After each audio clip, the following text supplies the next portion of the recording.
G'day, mate. Look forward here. So I guess Nick Fuentes is no longer on YouTube. He got banned from YouTube today, so he's flourishing. Nick Fuentes apparently on D Live. He's packing in thousands of viewers, but how is this going to affect Nick Fuentes' influence? I would assume that his overall audience is going to go down by a half. That seem reasonable. Also, JF Garapi, he appears to now be an irony bro because he talks about working with Antifa to take down Nick Fuentes, but I'm pretty sure that JF is being an irony bro there. But interesting to see what will be the repercussions of all this. I want to get your perspective, but first of all, let's start with Dr. Ernie Kurtz. Speaking on spirituality, the AA approach to spirituality. It is a privilege for me to introduce a man who has spent years studying history of Alcoholics Anonymous, studying not how it works, but the inner workings of it and the things that happen to people who get into recovery in Alcoholics Anonymous. His presentation this morning is one that I think is a seminal presentation. It's a presentation which is absolutely important, is the topic, if anyone is to understand the phenomenon that is Alcoholics Anonymous. He will speak to us today on an AA approach to spirituality. Dr. Kurtz?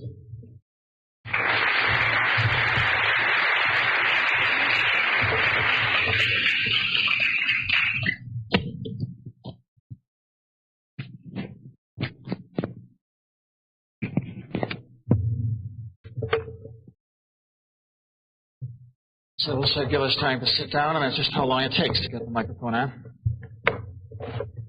Thanks, Jim, and others. Time is important at these institutes. I really am impressed by everyone here. I cannot tell you how much you impress me. People who come to the opening event at any institute are the real obsessive compulsives. And it's good that we know each other. If I may for a moment use the vocabulary of a spiritual tradition that is not my own, it requires a great deal of chutzpah. And indeed, it probably signals precisely the lack of spirituality to undertake the announced topic. I always sit there shivering this particular introduction because I expect everybody to get up and walk out. Who in the world would set himself or herself up to talk on a topic of spirituality, especially spirituality? And you've had the kindness to stay. I want to take my title apart briefly. You know the direction from which I'm coming. What do I mean by spirituality? It has to be clarified by what follows, but there are three sensitivities I'd like to begin with. I am profoundly aware of AA's presentation of itself as spiritual rather than religious. Spiritual. Okay, so this is Ernie Kurtz. He published the last academic study of Alcoholics Anonymous in 1979. It's called Not God, History of Alcoholics Anonymous. So, fascinating account of the discovery program of Alcoholics Anonymous. Not God contains anecdotes and excerpts from the diaries, correspondence, and occasional memoirs of AA's early figures. Most complete history of AA ever written. And that's the last really academic study of AA until late last year, when we got another contribution. But Ernie Kurtz has written many books about the recovery movement. Rather than religious, and that sense that there is a distinction and understanding that underlies what we're going to examine. Secondly, I am convinced that the wide history of human wisdom teaches that spirituality is one of those realities that cannot be defined, but it can be described. And so please do not come expecting me to define spirituality, and I would suggest you be wary of those who pretend to define spirituality, because I believe the nature of spirituality is such that it cannot be defined, but it can be described. And I hope to describe my task, not define. And finally, under the heading of spirituality, I'm aware of Tom Shaw's comment about 20 years ago, which is at least as true today. Shaw's observed, Marx said that religion is the opiate of the people. In the United States today, it would seem that opiates has become the religion of the people. That's a good line. Another Shaw's throwaway lines. Freud said, opiates have become the religion of the people. It's not that religion's the opiate of the people. It's that opiates have become the religion of the people. I was reading William James today. I think I'm through the first 5 chapters. His famous book, The Varieties of the Religious Experience, Study in Human Nature. This book came out in 1902. It's based on a series of lectures that he gave in 1901. A couple of excerpts that particularly speak to me. There can be no doubt that, as a matter of fact, a religious life exclusively pursued does tend to make the person exceptional and eccentric. We must make search rather for the original experiences which were the pattern setters toward this mass of suggested feeling and imitated conduct. These experiences we can only find in individuals for whom religion exists not as a dull habit, but as an acute fever, rather. In other words, seems like highly neurotic individuals. Such individuals are geniuses in the religious line, like many other geniuses who have brought forth fruits effective enough for commemoration in the pages of biography. Such religious geniuses have often shown symptoms of nervous instability. See, I'm not exceptional in this regard. Even more perhaps than other kinds of genius, religious leaders have been subject to abnormal psychical visitations. Invariably, they've been creatures of exalted emotional sensibility, right? That's me, a creature of exalted emotional sensibility. Often they have led a discordant inner life, had melancholy during a part of their career. They have known no measure been liable to obsessions and fixed ideas, and frequently they have fallen into trances, heard voices, seen visions, and presented all sorts of peculiarities which are ordinarily classed as pathological. Often these pathological features in their career have helped to give them their religious authority and influence. The greater the genius, the greater the unsoundness. Good quote. That religion is a neurosis. Today it would seem that for some people at least neurosis has become a religion. Oh. And I think that too is true. That's a great line. For some people today, religion has become a neurosis, but for people today, neurosis has become a religion. I mean, you live in Los Angeles, and people very freely talk about what things that their psychiatrist said, or what they're learning in therapy, or what they were discussing in therapy. I had 10 years of therapy. David Geffen once, as a great gift to somebody, gave him a free session with David Geffen's psychiatrist. So that probably would have cost like $300. So for many people today in the West, particularly in California, probably in New York as well, neuroses have become a religion. Let me tell you about my narcissistic personality disorder. Let me tell you about my phobias. Let me tell you about me. I would emphasize, secondly, the word approach. I want by the word approach to get across the idea that this is tentative. None of these ideas are carved in stone. In fact, I'm working on a book on this topic, and I really would appreciate any comments you might have. The ideas, if they're unclear, point out to me. If you have a story that would illustrate that you don't mind my stealing, please, I'll be here through into Wednesday. This is tentative on my part. It also, I want the word. So in the year 2000, my family paid for me to go back to Australia to consult with the doctors of their choice. So I should probably read what the psychiatrist reported back to my family with my permission. So I spent 3 hours with the psychiatrist, female psychiatrist, and this is what she said. Luke is not suffering the effects of a head injury applying the DSM-4. He has the personality disorder, the histrionic narcissistic type. I should read this before every live stream. Luke is very dependent upon other people for his identity as a person. So come on, guys, tell me who I am in the chat. He has poor identity integration and poor self-esteem. Accordingly, Luke is always looking for mirroring. It's called narcissistic supply. Come on, supply me. That is to say that Luke is always looking for external validation of himself as a person, i.e. needs other people to tell me who he is. He needs other people to tell him who he is. So tell me, guys, who I am. Who do men say that I am? Who do men say who I am? However, because it is not possible for people to mirror him all the time, he gets disappointed, and this can turn to envy. Luke may not be conscious of the fact that he is very envious of his family. They seem to have things he would like to have but does not have. This leads to him fluctuating between, on the one hand, devaluing people such as the family, putting them down, on the other hand, idealization of people such as Dennis Prager. Luke tends to make unreasonable demands of people who are eventually driven to setting limits on him. Luke takes this very badly. Luke needs 5 to 10 years of insight orientation psychotherapy. It was the falling out with Dennis Prager which caused him to go to therapy. While Luke has a lot of therapy speak, he may not really understand the concepts involved. Luke's therapist did well to keep him in therapy for 15 months. That is unusual for someone with Luke's condition, as such people often leave off therapy when it becomes too confronting. Luke will not continue therapy that is confrontational, particularly in the stages. Luke will continue to do what he is doing to satisfy his needs until such times as the rewards, the reinforcement, are outweighed by the negative effects of the same, punishment. Then he may do something about getting his life on track and getting therapy or going back to finish his university degree, which would give him some self-esteem. Negative effects of his current behavior are that no one will have a long-term relationship with him, as no matter how sane they are, people cannot live without getting something back. Luke is always taking in without giving anything back. Second, any decent woman who looked at his website would be immediately repulsed. Luke has a complicated personality. He has mood instability, perhaps mild cyclothemia. I have to look that up again. I think that's chronic depression. What's good old cyclothemia? Mental disorder that involves numerous periods of symptoms of depression and periods of symptoms of hypomania. These symptoms, however, are not sufficient to be a major depressive episode or a hypomanic episode. Okay, that does sound pretty accurate. Luke becomes very focused on one thing, then when he's not getting the desired rewards, he drops it and moves on.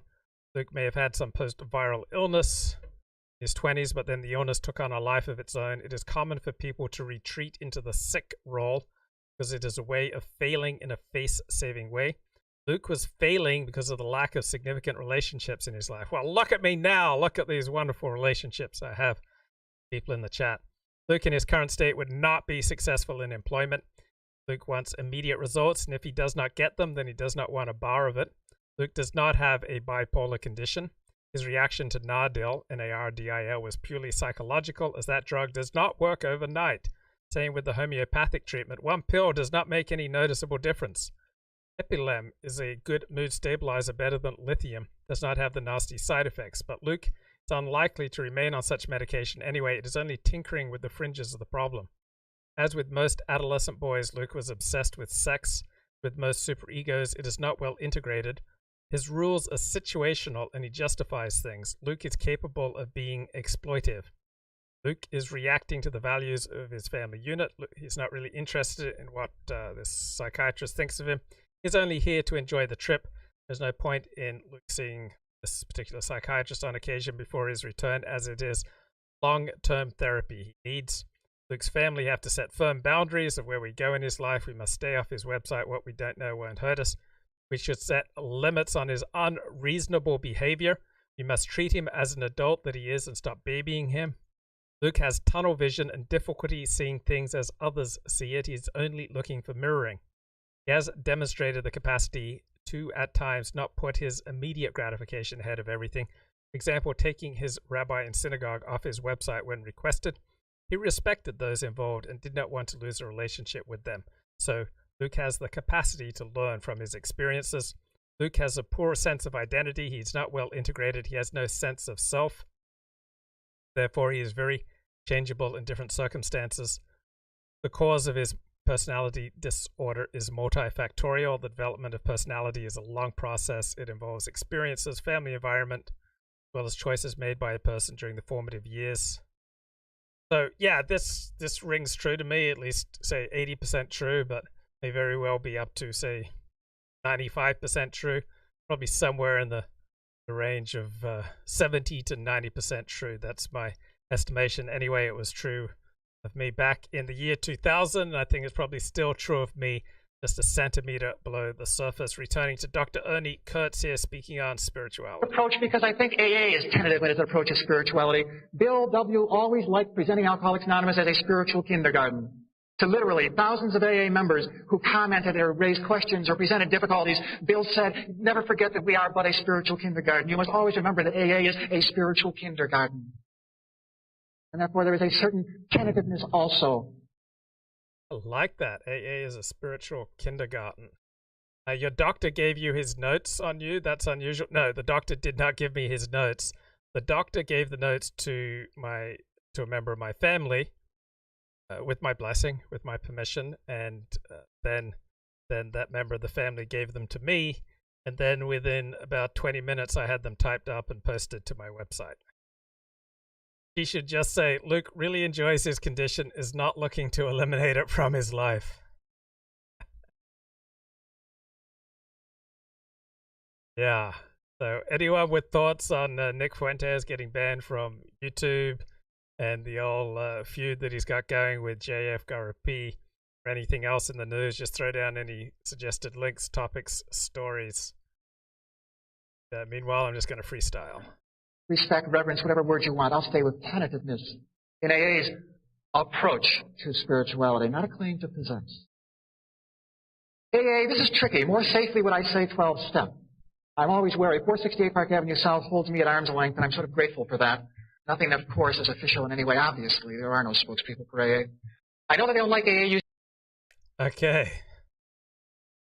Pretty funny stuff here coming out about Ilhan Omar. Mark Krikorian tweets, here's a sentence you wouldn't want to see if you're a politician. The latest developments to emerge from her alleged marital affair are separate from the allegations that she allegedly married her brother. Got new details emerging in Ilhan Omar's marriage scandal. Used in titles, however. One reason that I do it is it's more honest. In one way, 12-step, but my specific competence is the history of Alcoholics Anonymous. I've not studied all those 12-step groups. Please understand that's why I use the word AA. I'm going to use AA's story, its experience, strength, and hope. That's all that I mean to convey by the word AA. No implication of special access or anything. Just it's AA's story from which this understanding is drawn. AA spirituality arises from AA practice and therefore from AA's own story. I'm going to start with the assumption you already know something about AA's origins. AA is growth out of the Oxford group. Okay, what's going on with Nick Fuentes? For coming on, man. You got banned on YouTube. You're getting banned everywhere. I just one quick question, yes or no. Are you going to pick yourself up by the bootstraps? Yes. I'll pick myself up by my bootstraps. I'm going to give him a firm handshake, look him in the eye. But thanks for having me. Yeah. All right. Hey, thank you for coming on, man. You got banned on YouTube. You're getting banned everywhere. Okay. The impact of the insights of the thinkers William James and Carl Jung, and especially the significance of the actual experience of AA's earliest members. That's AA's story. It's also the story of AA's spirituality. See, at its very origin, Alcoholics Anonymous, as fellowship, learned first from William James and Carl Jung an openness to unconventional spirituality. Perhaps the main significance of William James and Carl Jung that unites them, they are the last two major thinkers who were openly and publicly spiritual. Intellectuals. Neither, however, was religious in any conventional sense of that term. And therefore, there may have been other influences, but I think that one impact, the examples of James and Jung on AA, the possibility of an unconventional spirituality, a spirituality that did not necessarily find clothing in a particular religious tradition. The Oxford Group experience, in fact, reinforced that understanding. AA's Oxford Group experience exposed it to a 1920s version of primitive Christianity. Ever since the 2nd century, Christians have been trying to recapture We've all first-century known Christianity. That was the or at least theorized. First-century Christian fellowship. And the vision of the Oxford Group, this fundamental Christian vision, again, we're not passing judgment on either positively or negatively. This is what AA inherited from the Oxford Group. It was the evangelical vision that there is good news about a kind of salvation. The word evangelical, evangelion, good news about a kind of freeing, saving, conjoined with the pietist insight that the claim to be in control, the claim to be in the driver's seat, verges on blasphemy. That the way in which one finds the good news, the old pietist insight, going back to Spener, one, let's go and let's go. AA influenced by this. Also from the Oxford Group, however, within the Oxford Group, AA found a kind of via negativa. They found what not to do, what would not work. In a letter that Bill wrote in 1949, he observed the early members of Alcoholics Anonymous intend to say the greatest contribution the Oxford Group made to our fellowship was to show us what would not work for alcoholics. So the most important development in AA spirituality in the fellowship is not James and Jung. It's not the Oxford Group. This is just a framework. It's the earliest members' own experience. A keystone of AA spirituality is the primacy of experience. Classically, any spirituality is attained not by teaching or learning or discussion or argument, only by experience. Ideas on spirituality are a dime a dozen. Actually, it's very difficult to get them for that. Most gurus charge considerably more. But basically, You know, everybody's got ideas on spirituality. What are they worth? Where do they come from? In no way, let me make clear, do I claim that the ideas that I am going to present follow from the experience of my own spiritual life. I wish that they did. They don't.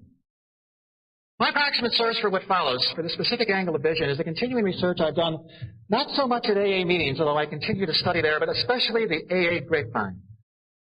Some of you, in fact, I hope all of you are familiar with the most recent of the AA publications, the book, The Language of the Heart, which brings together all of Bill W.'s grapevine articles. I had the privilege of working on that book, putting those articles together, digging them out. And the marvelous thing is this came across after I had my heart attacks and bypass surgery. You know, I couldn't read stuff that was heavy. And for about 3 months, I read the grapevine from 1944 up to the present. I read all those stories over 3 times. Marvelous, marvelous reading.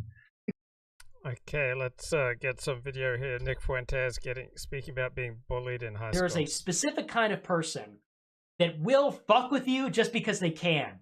You know, and I'm talking about like middle managers, bureaucrats, in many cases like hall monitor types. You may know what I'm getting at there. Teachers, whatever. They will mess with you. They will arbitrarily exercise their power over you because they can. And that is what bothered me the most about teachers, is that I would be going through high school and I'm like, I'm the smartest one in this room, okay? And I'm an adult. I'm 18 years old, whatever. And I got to listen to some jag-off, you know, gym teacher or whatever. Give me a break. So I always felt like that in high school. And so, yeah, you know, like I said, I don't care about money. It's not something that, like, I put a lot of value in outside of its practical value. You know, rich, poor, you know, that kind of stuff doesn't faze me. But when people do this arbitrary exercise, I think they're so big, you know, because they have the whistle, you know, or they have the ruler, or whatever it is when you're a teacher. That is a good, because I had a lot of stories like that.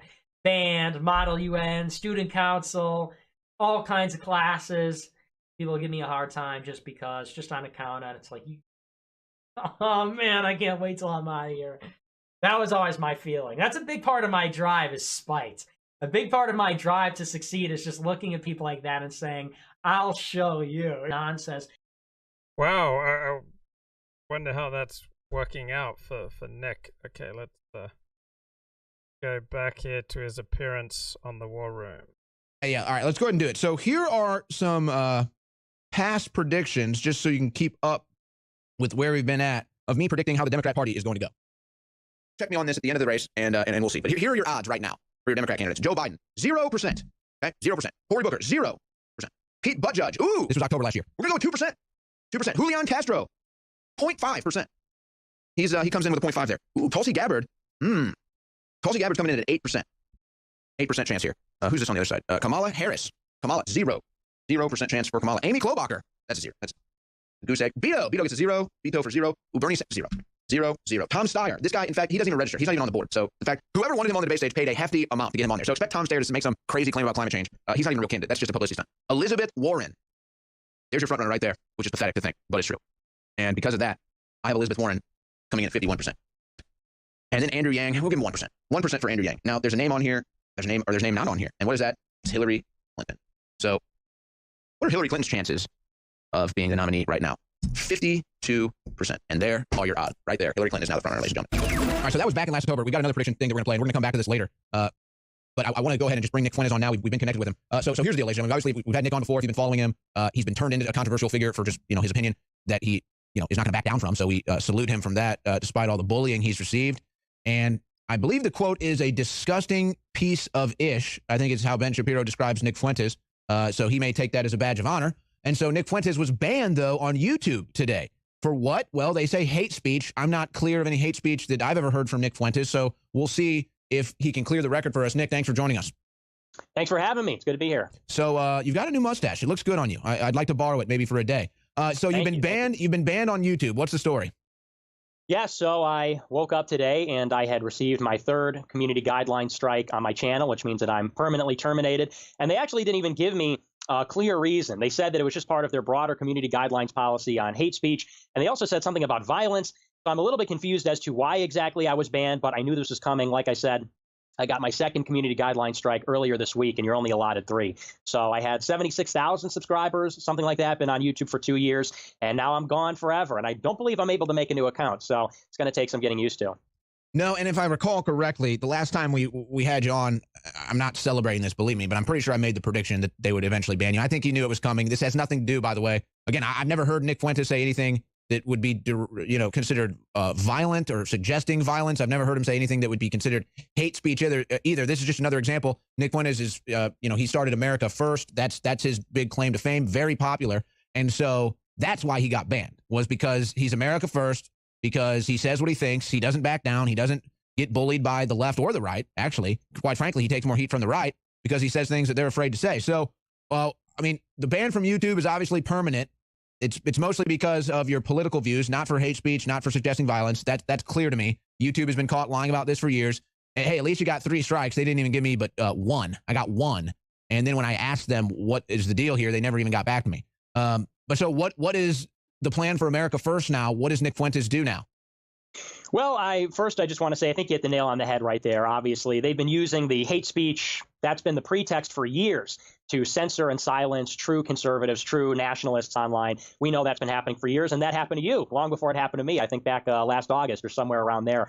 So we know that is the deal. And in this case, it was actually really, I think, more from the right that there was pressure to silence me. The last time I was on Infowars was during the Groyper Wars, where we were antagonizing people like Charlie Kirk, Ben Shapiro, among others, who are actually open borders conservatives and funded by open borders billionaires like the Koch brothers and the Wilkes brothers and so on. So I just thought I'd point that out. This is maybe one of the first times where really the big pressure came from the conservative Inc. faction or the right that's the establishment as opposed to from the progressive left. But the plan for me after getting banned from YouTube, I have a backup, and I've been, fortunately, I've been running my show, not just on YouTube for the past month and a half or so, but I've been running my show on DLive as well, which DLive.tv. I believe Infowars has been banned off of DLive, but so far I've been okay over there. All right, hey, hold on, let's get the crew to check on that. We'll find out if that's the case.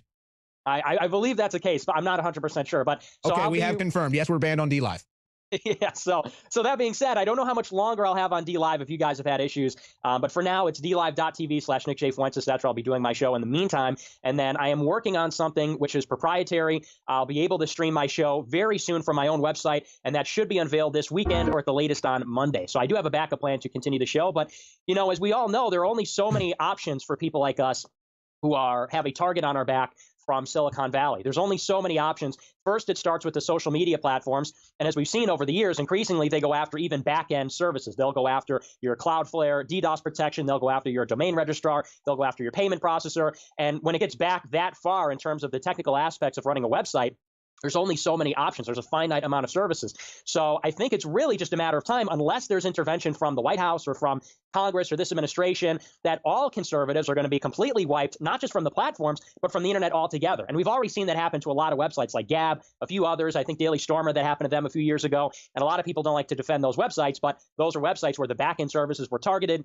And it makes it immeasurably harder for them as opposed to merely getting banned off of the biggest social media and video streaming platforms. So that's my plan in the meantime. But I think unless we have any action from the government, there really isn't a real long-term solution for all of us forever, permanently. But that's what I'm doing in the meantime.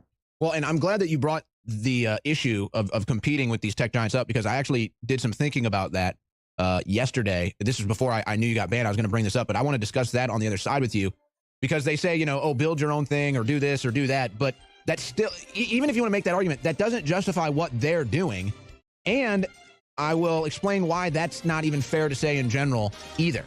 And I think we all know why, but we're going to put it into words and an analogy here. Nick Fuentes, America First, is with us. We'll be right back.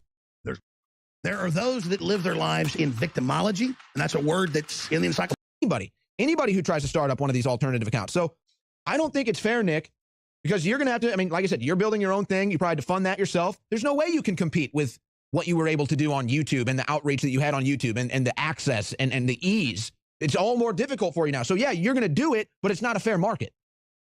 Yeah, that's exactly right. And this has been the refrain that we've heard from a lot of mainstream conservatives from years when it comes to internet censorship or other things. They say, well, that's... And by the way, those are the ones that get to stay on social media. Yeah, right. And that should be added as well. All the people that are perfectly safe, all the people that will never have to worry about being banned, their take invariably is that YouTube is a private company, or Google is a private company, Twitter is a private company, and therefore all their editorial decisions are perfectly okay. And there's actually legal problems with that argument. But like you said, even if you were to look at it on its face without looking at things like Section 230 of the Communications Decency Act and the dubious nature of whether that's really a free market, of course, we all know that nobody can compete with Google. Nobody can compete with Alphabet. Nobody can compete with Facebook. I think Facebook has something like 2 billion monthly active users. I'm not sure exactly the figures, but we all know that what these various social media companies constitute are monopolies or an oligopoly. And so you're right, there really is no such thing as a fair playing field when it's somebody like me, where I had 76,000 subscribers on YouTube, which is maybe more than your average person. But clearly, this is nothing compared to the billions of people that use YouTube as their go-to video streaming or video playback platform. And we all know that. So I will be trying to build my own service, but I think it's important to note, as you said, that just because we're going to be resilient, as you have been on InfoWars as well, conservatives are some of the most resilient people out there when it comes to new media. Just because we're able to bounce back and we're able to be resilient and tackle these problems, it doesn't mean that what's happening is right, or it shouldn't be called out as wrong, because it isn't. If we view Twitter and YouTube and all the rest as a kind of digital public square, it may not violate the letter of the First Amendment, which applies to the government abridging free speech. But we know that it most certainly violates the spirit of a free society and the First Amendment, which is that political speech, and more particularly political dissent, must be tolerated, must be accepted, and promoted in the public square to actually have a free society. And we all know that's going away. Increasingly, even campaigns are relying almost totally on social media. Donald Trump wouldn't have won in 2016 if it wasn't for his campaign's ability to use social media and all his proxies or all of his influencers on social media promoting his campaign separately from the campaign. We know that even Michael Bloomberg to this day is taking out, I mean, I don't know how much money he's spending on his campaign. Hundreds of millions, dollars. yeah. It's crazy. I think he's pledged billions for this election, and certainly hundreds of millions will be spent online. So the idea that people can just be arbitrarily tossed out of that process, that people can just be arbitrarily eliminated from being a part of that because we're still living with this like 19th century mentality that Google is the same as, I don't even know, like a general store. I don't think that makes sense to anybody. That's not right to anybody. So we're going to be resilient. We're going to try and survive as long as we can. But as you said, it's certainly not fair. And there is no long-term solution just in us trying to cobble together something. The real long-term solution is going to come from regulation and from possibly a Republican White House. Which is sad that it has to come to that, because these people have engaged in such, political discrimination is really what. So I agree with everything that Nick's saying here, but he seems to have zero introspection. There's no cell in his body that seems to inquire, was there anything that I did wrong? Did I make any mistakes? Did I say some stupid things? Did I do anything to contribute towards my own misery? So in that respect, he reminds me of Richard Spencer. The idea that he may have made choices and publicly said things that contributed to his own misery, this does not seem to occur to Nick. What it is at the end of the day. And quite frankly, I think Nick Fuentes is going to be fine. You have a big audience. You have a great brand, America First. It's going to be, a struggle for you. You're a young guy, though. I think you're going to be resilient. But guess what? Not everybody has what Nick Fuentes built. A lot of people that may be trying to build that or may just be using YouTube for whatever they're doing that get erased, and we don't ever hear from them again. And the analogy that I kind of came to my head, thinking about this and listening to you talk, it's like, and I don't know if you can relate to this, but I remember when I was young in school and we'd have like projects, all kinds of projects, whatever, the big projects. And the rich kid would always have the biggest, best project because they had the maids and the nannies helping them and they had, enough money to buy whatever supplies, didn't matter. Whereas a kid whose parents both worked, didn't have help in the house, didn't have a bunch of money to spend on all the products, you could tell, oh, here, look at this thing. It looks like it was built by a professional. And then, here's this thing, which is nice, and you can tell they cared and they tried, but not built by a professional. That's kind of where it's at in the social media world. Now, that's not to say we can't be successful. That's not to say we're not being resilient. That's not to say we're not creating good platforms. It's just to say, again, it's not fair. It is definitely not fair. But it's even beyond that, knowing that it is political discrimination. And isn't that the saddest part about this? These people, these are adults, by the way. They're so immature and petty and petulant. They're engaging in clear political discrimination, clear political bias right in front of everyone's face, and then saying, oh, no, it's hate speech. We're just protecting people from hate speech and violence. A blatant lie.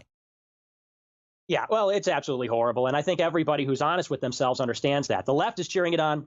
And even to an extent, I think the mainstream conservative establishment smiles whenever an actual dissident, an actual reactionary gets banned. I think anybody that's not benefiting from this, anybody who's honest about the corrupt system that we're living in, not just the government, but the whole structure, I think they understand what this really means. The communications, mass media, this is really the big battle, because we could talk about the issues like demographic change, and we could talk about other things, the declining morality of the country. But unless we have some kind of control of mass media and the promulgation of information, we can't address all those other things. And the elites know that. That's why they're doing it subtly and gradually and quietly. And not a lot of people, I think, are even aware of what's going on and the power they have.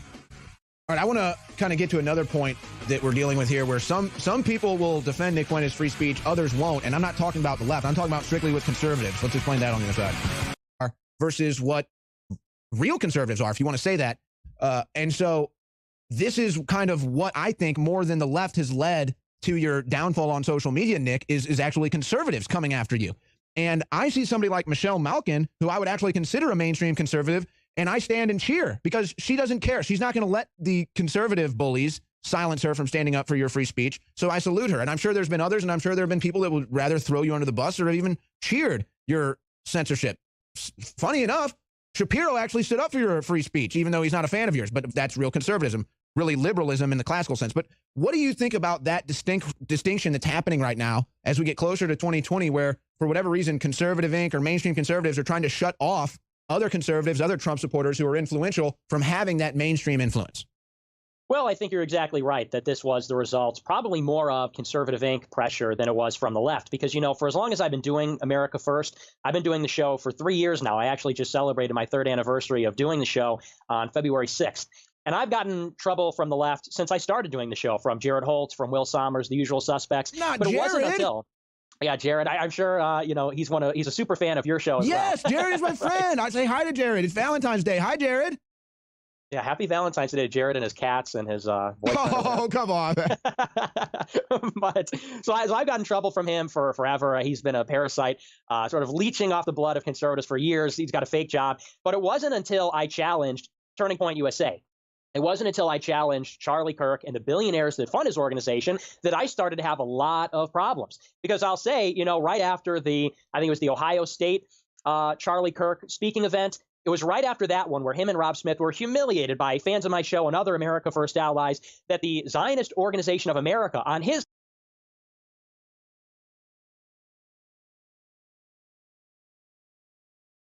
I think Nick is touching on an important point here, is that you can get away with a lot more dissonance, a lot more edgy stuff, as long as you don't rise too high, as long as you're content to just stay here. But if you want to get wild and then try to rise to increasing prominence, then you're going to get into all sorts of trouble. So if Nick had not had that explosion of publicity, what was it, 6 weeks ago, then he wouldn't be experiencing the blowback that he's experiencing now. So every streamer wants to get bigger, right? Every public intellectual wants to get bigger. But with that comes increased scrutiny and increased pushback. And a lot of people are just not going to be able to handle it. So there are reasons to stay small, particularly if you are edgy. So Nick was sailing along just fine until he got too big. Command put out a press release and said Nick Fuentes should be banned off of all social media.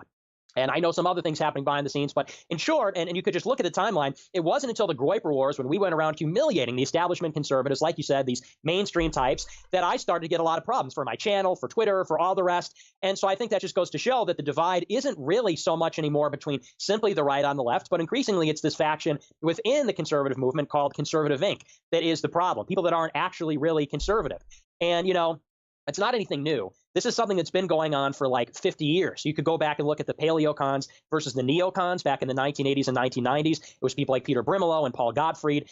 Jason Richwine got fired relatively recently. That was another casualty of that conflict. You could go back to the 1950s and 1960s with the creation of National Review and how Russell Kirk was kind of kicked out. This has been something that's been going on since really the end of World War II, which is the creation of this phony, fake establishment conservative brand that really is the vanguard of the military-industrial complex and the capitalist class. Now, I consider myself a capitalist, but we all know that this hyper-individualistic free market has empowered very bad people like Jeff Bezos, George Soros. You go down the list, Michael Bloomberg, all the great capitalists, all the great titans of industry that have been created by... I want to just cut you off there and kind of go, because I was going to go here anyway, and you kind of did an excellent segue there unintentionally. How do I phrase this?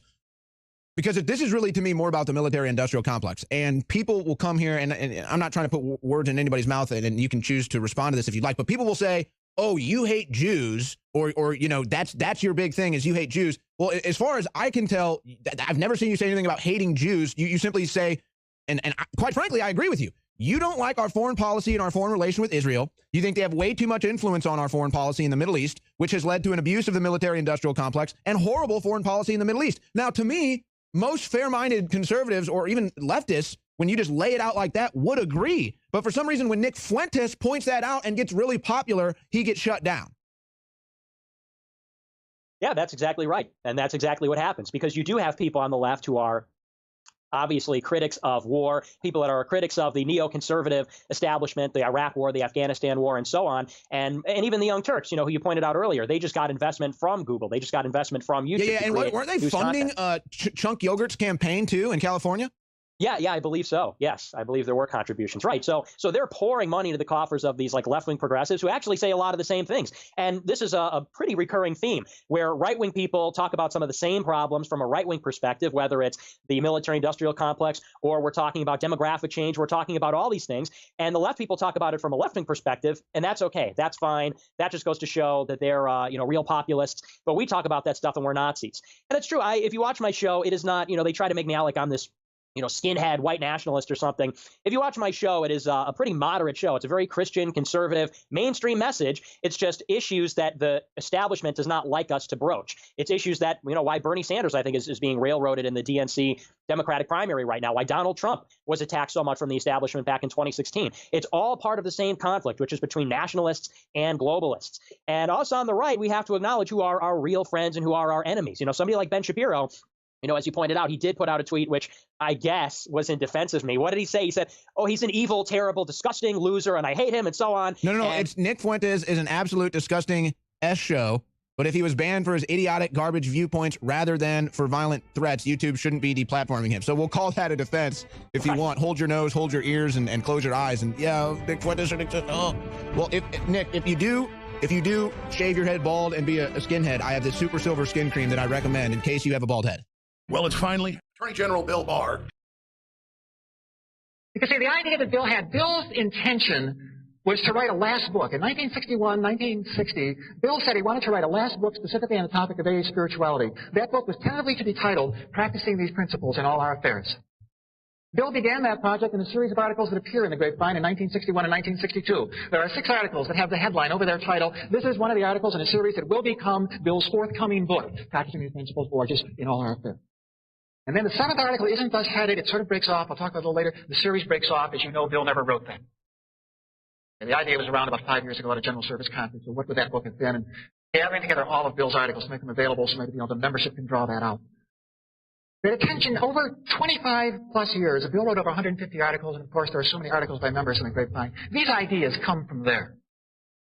I suggest when anyone offers to present on the topic of spirituality, whether it is spirituality or any other, you ask them, where do your ideas come from? So far as I am aware, beyond the fact, of course, that I am a historian and I bring that approach, it's understanding I'm going to present today, these 8 core ideas come from this source, immersion in the AA Grapevine. I don't know, some of you I'm sure are recovering, some of you I'm sure are non-recovering professionals who are recovering from something other than alcoholism, something like being human.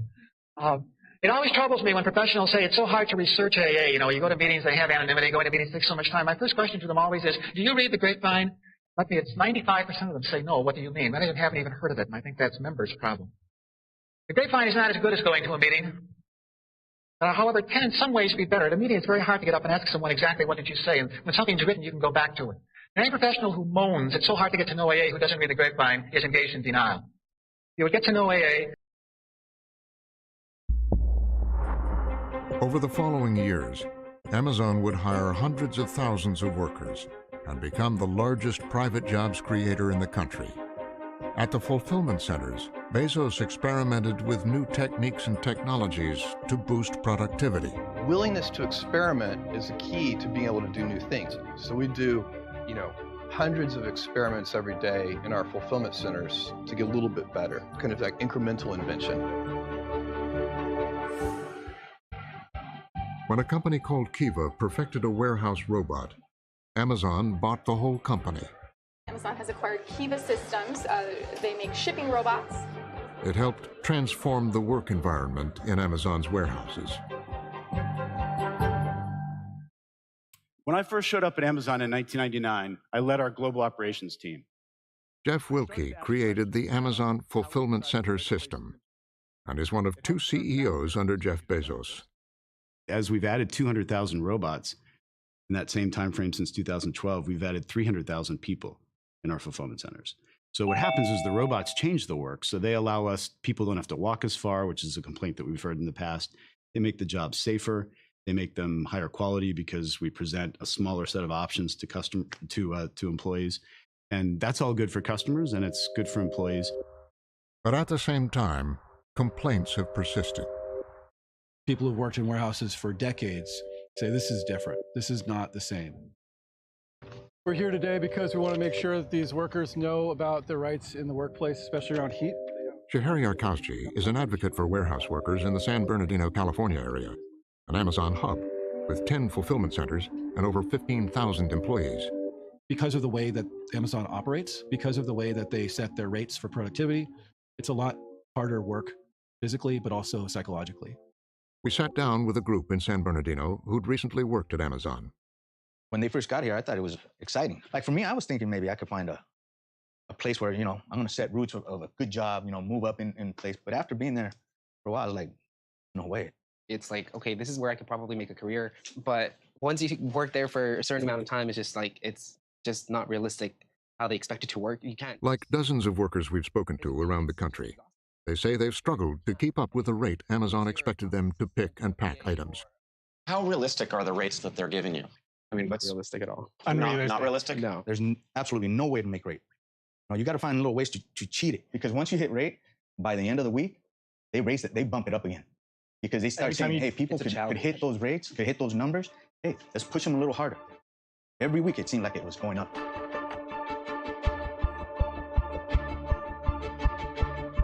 You have security cameras right behind you at all times that are looking at you 24/7. And if you don't meet standards or the rates, you're out the door, you're just disposable. Every worker has a scanner at all times that basically track exactly where you're at. And they have a little blue line at the bottom of the screen.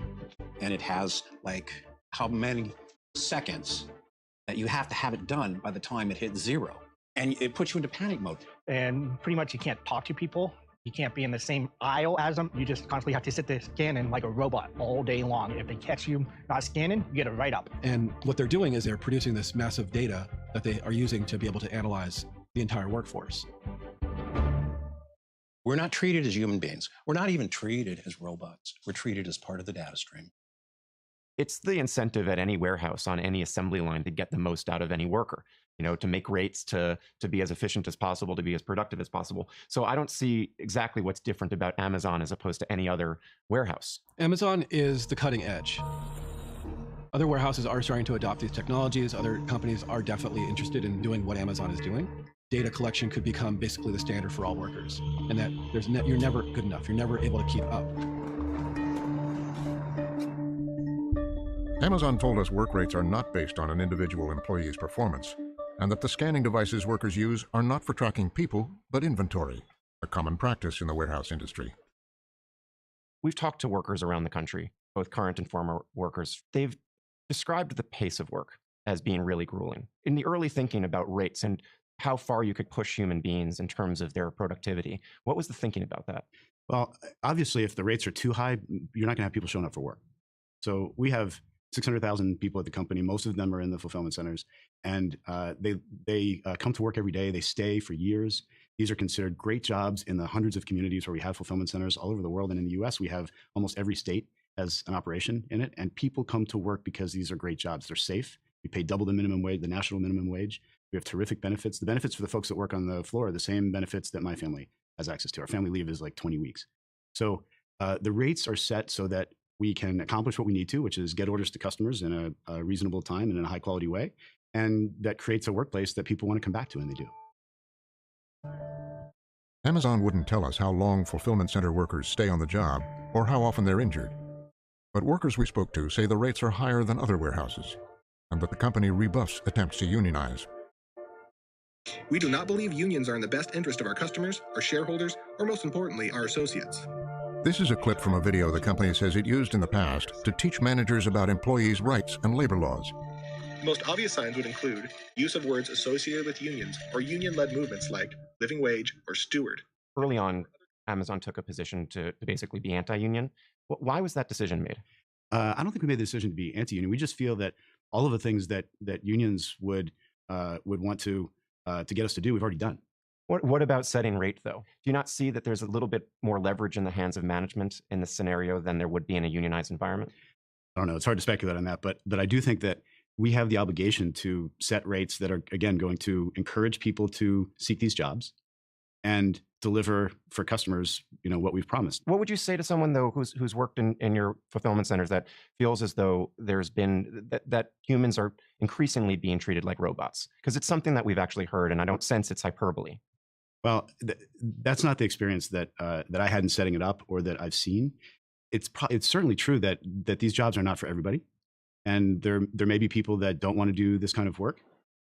Amazon executives also stress the company has become an industry leader in training its workforce for career advancement.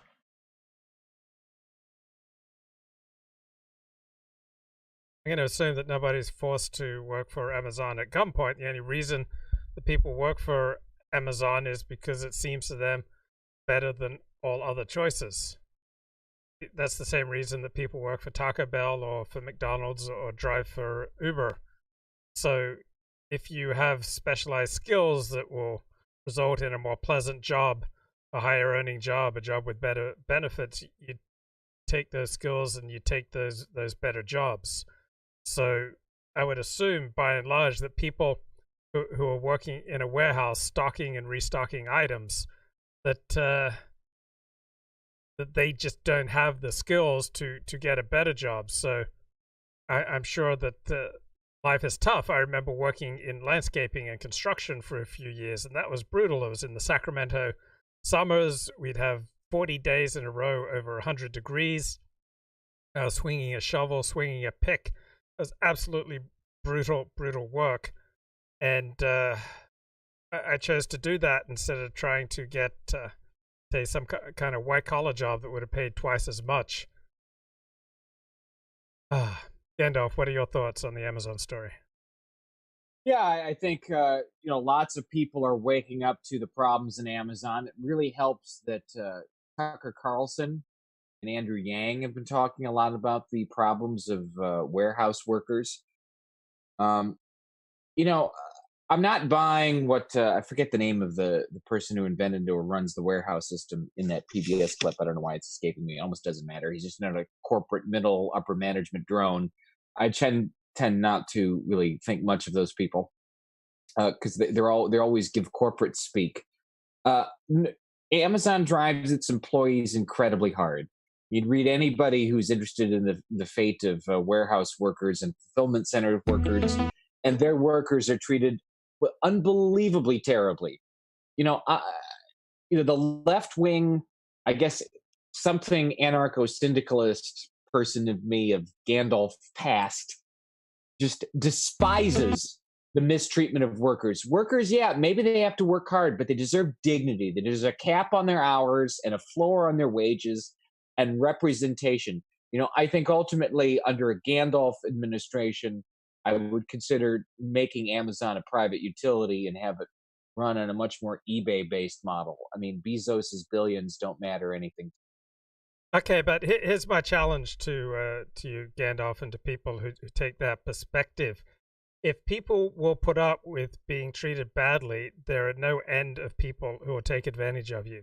If you will sell yourself short, there are no end of people who will take advantage of you. I've had abusive bosses, and guess what? They felt like normal to me because I had the heck kicked out of me when I was a kid. I had people in my home who would beat me, and I was used to being bounced off walls.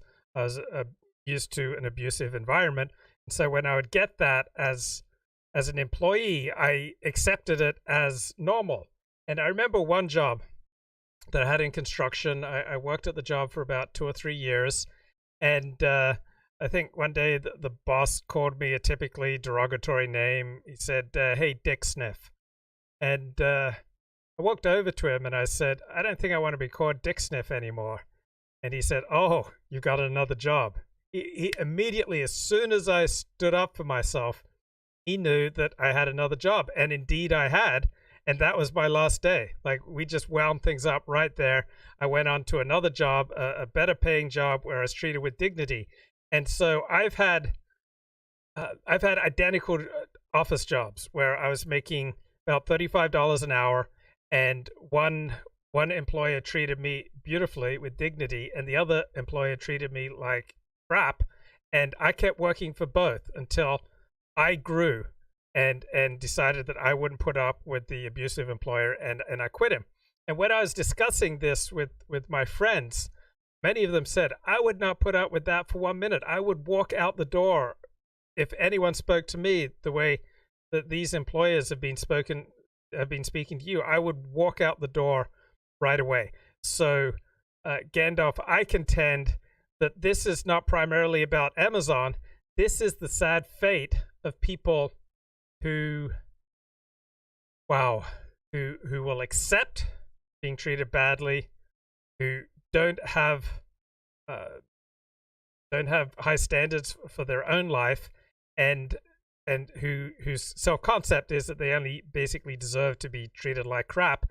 And I don't think there's anything that the government can do to instill in people that they shouldn't settle for being treated like crap. It's just like all the women who don't think a man loves them unless the man beats the heck out of them.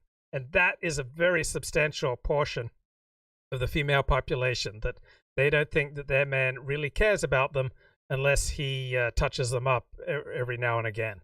And so too with employees. There are plenty of employees who find that a work situation just does not feel normal, just does not feel like work unless they're being abused. Now, this doesn't let employers off the hook, just as it doesn't let wife beaters off the hook. But the problem of wife beating is 50% the husbands doing the beating, and it's 50% the wives who only feel comfortable in a dynamic where they get beaten up on occasion. And so too with stories like working conditions at Amazon. Yeah, I think probably 50% of the story is Amazon's unpleasant working conditions, but at least 50% of the story is there's a substantial portion of the population who don't feel comfortable at work unless they're getting abused. Gandalf. Oh, comfortable at work unless they're getting abused. Maybe it's more like Stockholm syndrome. I mean, I don't know. Like you mentioned, like the dick sniffing thing and the foreman or whatever. Like if a foreman talked to me that way, because when I've worked jobs, and I've worked like janitor jobs, I've worked security jobs, I've done, and I've done some hard labor jobs. I was always extremely dutiful. But I've had a foreman that might be abusive, but they've never screwed around with me, because if I were talked to that way, I stick up for my honor. And my last day on the job would be a day where the whole workplace would hear me getting in someone's face, because I do not treat my subordinates that way, and I'll be damned at a company like Amazon or any place else that some foreman treats me that way. I'm a fighter. I treat everyone fairly, but I will not be abused. And if you're going to abuse me, there'll be hell to pay. That's the way I am. Well, what about the millions and millions of Americans who do put up with being abused? And for them, it's not only they put up with it, that's what feels normal and comfortable to them. Well, I really appreciate this dialogue. You're making me think about it. I want people to fight back a little more, because we don't live to work. We work to live. I'm seeing Isaiah in the chat. What if I have a sick child and I want the 15-hour day, or, I don't want government mandating max pay, max number of hours.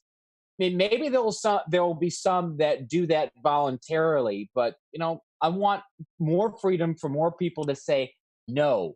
The engines of commerce are not that important. I want to decommercialize, definancialize, and depoliticize capitalism as much as possible. I do not want communistic solutions, and I'm more wary than ever about maybe quote unquote democratic socialism, but something that's more syndicalist or anarcho-syndicalist, is not something I'm necessarily averse to. I do not like seeing, I want people to work. I think most people should work, but I do not want workers being unnecessarily abused. Yes, there are shitty, lazy, sit on your ass type workers. I got that. But I do not like seeing workers abused. It's always pissed me off when I see working people abused. And then what about women who don't feel that they're loved unless that their man beats them up every now and again?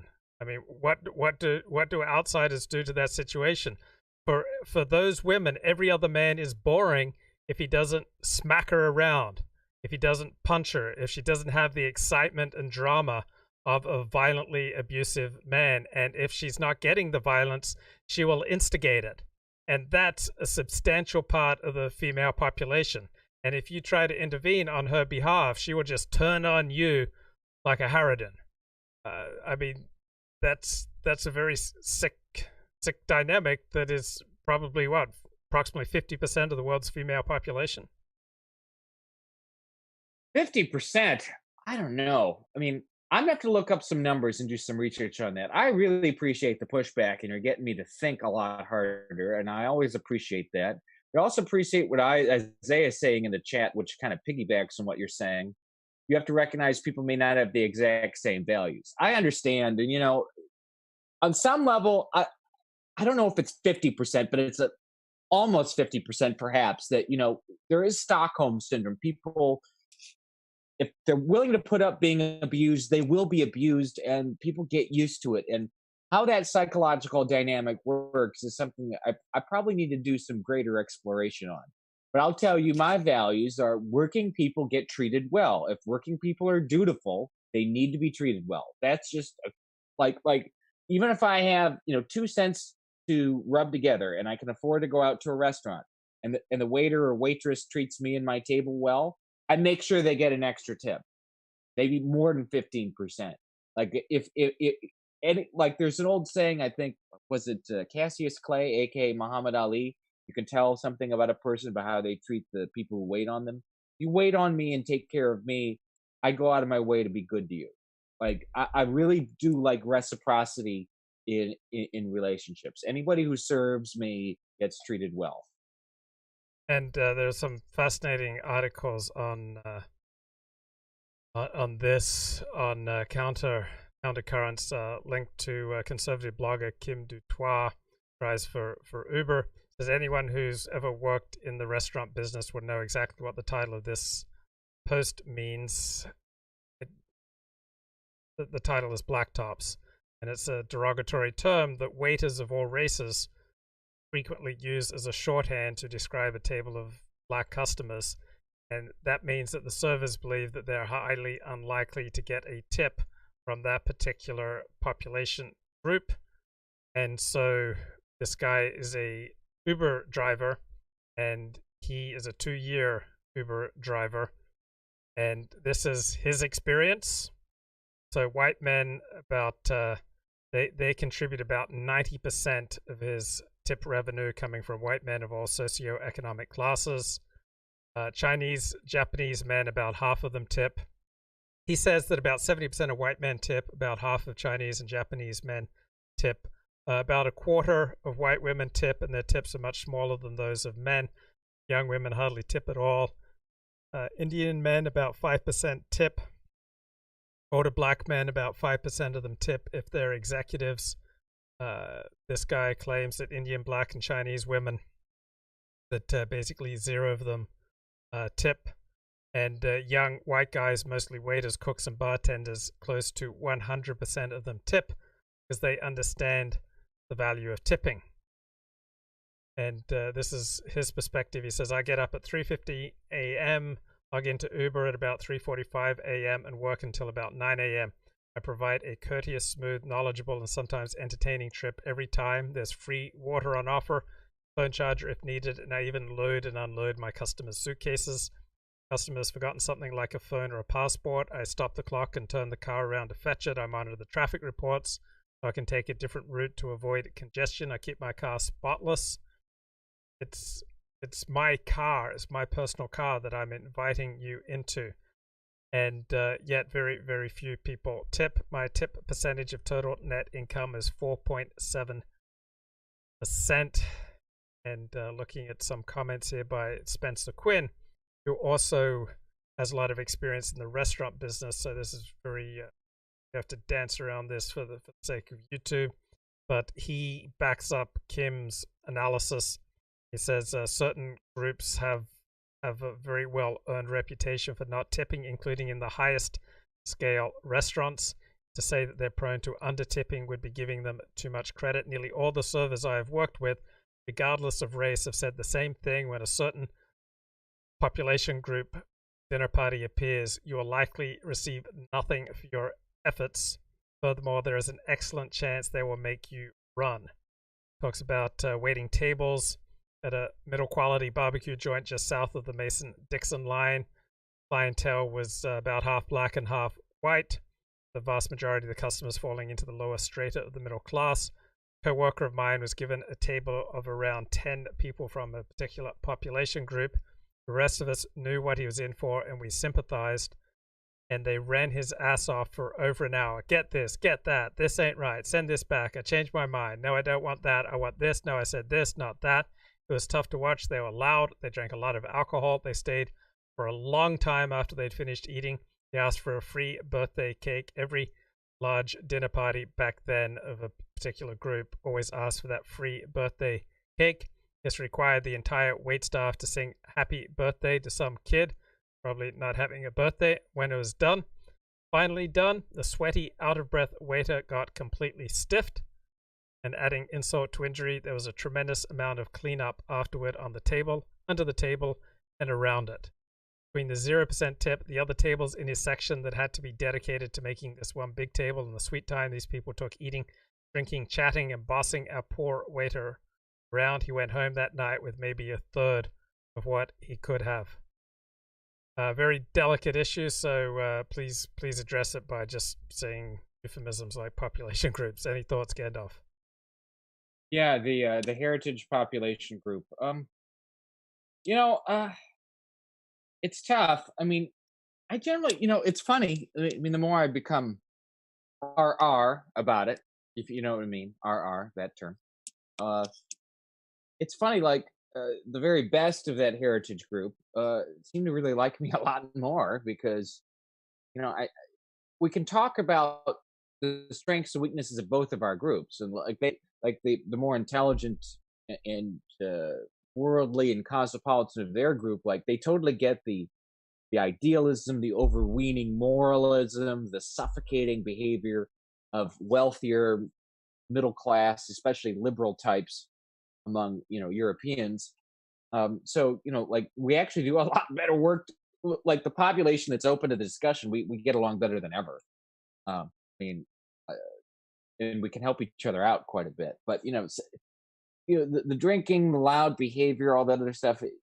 There's just, unfortunately, within that community, because like the fabric has been so frayed because of family ties are weak. Not enough people own property. I mean, there's not enough buy-in to like society. And they get media and education messages telling them they're victims, they deserve all this stuff. And so like they don't look at any of us, from our tribe as like, people that, have hard lives. I mean, fact of the matter is there's more people from my tribe or my adjacent tribes that are in poverty or extreme poverty than there are members of that heritage group in this country in toto. And, the sad thing is they don't really feel much empathy for our side. I mean, I'm just saying that's a general trend. I lost a friend around Christmas time, IRL friend of over 5 years, when he admitted when I was going through something and I wanted to have him feel a little bit what I felt, right, on a number of things. He said, I just don't really care about empathy. And I blew my stack. I threw something, in the apartment. And I said, get the hell out. We're done. I felt empathy for you. I've suffered. When you've suffered, you care nothing about empathy for me. When I need you, we're done. And he'd never seen me that angry. And, unfortunately, maybe with people that aren't empathic, and, you want to develop a tit for tat based on empathy, all they can understand is anger. And that's fine. I don't care.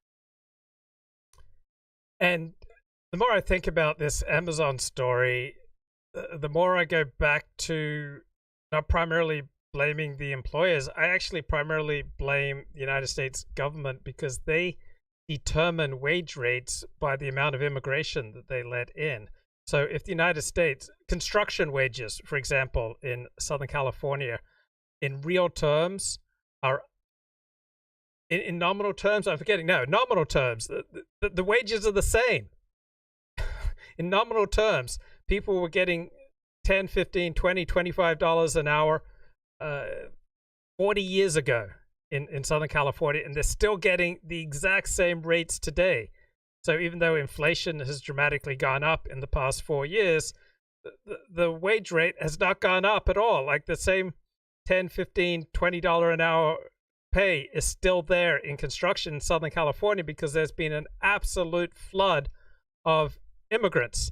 By contrast, Australia's had much more restrained immigration, and Australia, that's the reason it's the best place in the world to be an average bloke. So if the United States just cut off all immigration right now, Amazon very quickly would have to up its pay rate by 50%, and then even double its pay rate, and it would be people without a high school education who would receive the most dramatic pay increases. As I recall, that's the population group that has received the most dramatic pay increases under Trump. It's those who did not graduate from high school, meaning that the least skilled have received the most benefits from the limited amount of immigration restriction that the Trump administration has been able to effectuate. So if you create a condition where employers are incentivized to drive down how much they pay employees, that's what they're going to do. To me, if you want to make things better for workers, you have to change the incentives. If you want to change people's behavior in general, you have to change the incentives. Cut off immigration, and employers at the bottom will soon have to substantially increase wage rates by at least 50%, up to doubling them. I know in Australia, to just pick mangoes, an 18-year-old picking mangoes makes a minimum of $20 an hour. All right, so if in a lot of $20 an hour? Yeah. Wow. Okay. Yeah, so in a lot of industries, you have to do illegal things to stay in business. I used to work in construction in the Sacramento area. Most of the people who would work construction were illegal, and that's the wage rate was like $4 an hour. So I came back from Australia where I had a contract where I was earning about $25 an hour when I was 18. Came back to California and started working at $4 an hour, and the difference was overwhelmingly immigration. California had a massive amount of immigration, particularly illegal immigration, and Australia had quite limited immigration. And so if you create a situation where people in construction, for example, contractors in construction, they can only survive if they hire illegal labor. Their business is only a going concern if they hire illegal labor at bottom level wage rates. Then that's the situation that's largely created by the government. I don't blame primarily those contractors who, to stay in business, are hiring illegals. I primarily blame the government. So when Amazon or Apple, let's say they incorporate in Ireland to minimize their taxes, I don't blame Amazon and Apple and all corporations doing everything they can to minimize their taxes. That's the incentives that they face as a corporation. I blame the government for not ensuring the corporations have to pay, say, a fixed percentage of total revenue. say 1%, 2%, 3%, instead of allowing corporations like Apple to pay, virtually nothing in corporate taxes because they're able to get around the tax system. But I don't blame Apple and I don't blame Amazon. I blame the United States government, and I blame European governments, and I blame Australian governments for allowing corporations to get away with this malfeasance. I expect everybody to act in their own incentives. So, for example, in a city where, let's say, it's illegal to own handguns, and you are a big advocate of criminalizing handgun ownership, but because there's an explosion of crime, you go ahead and buy a handgun. I don't blame you, because you are rationally acting according to the incentives that are being created by the governing powers. So to me, the primary responsibility lies with government to create incentives that corporations act in pro-social ways. And right now, with our crazy levels of immigration over the past 50 years in particular, we have created a situation where employers are incentivized to pay bottom dollar. End of. Well, it's supply and demand, right? Mm-hmm. Although, Half Galician makes a point, and, it's interesting. Let's say we cut off the flow of immigration. They're not going to double the wages or even make them go up 40, 50%. They just might invest more in automation. That could be a good and a bad thing. Like, for instance, let's say they, cut off the H-2Bs, and all of a sudden, you won't have tomato pickers from, southern Mexico anymore. And, they're just going to invest in, robots that are going to harvest the tomatoes or whatever. Well, for those tomato pickers that no longer come and work from Mexico, we could have a government program to get, people that could reinvest in farms back in Mexico and give them tomato picking machines, and the Mexican elites can then pay for and take care of that population. So Mexican farm workers won't have to travel so much for work, and we won't have to deal with the attendant social costs of them picking tomatoes here. The robots will do that. Mexican peasants can get closer back to the land where they used to be. They won't have to do as much work because the tomato picking robots can work there. And both populations can stay in place. Everyone can do less work. The robots can do more work, and there can be more tomatoes grown both in the U.S. and Mexico. And we avoid the entangling capital and labor flows because we change the factors of production around technology. We could do automation extremely intelligently. Problem is, I don't think many of our economic and business thinkers have really advanced much beyond 19th century political economy circa Alfred Marshall. And if they have, they're Mont Pelerin, Friedman, Hayekian, free marketeers, or they're R-selected Keynesian, helicopter Ben, throw the money around and open the borders to everything for the short term type people. And neither kind of economics of that type, actually works. I mean, we have to think about the economy as like an entire system, and we need to look at all these input flows and output results as being intimately tied together, and we need to turn the dials and adjust the dimmer switches and whatnot in a very careful way. I mean, we just can't open the gates, print the money, and expect things to work.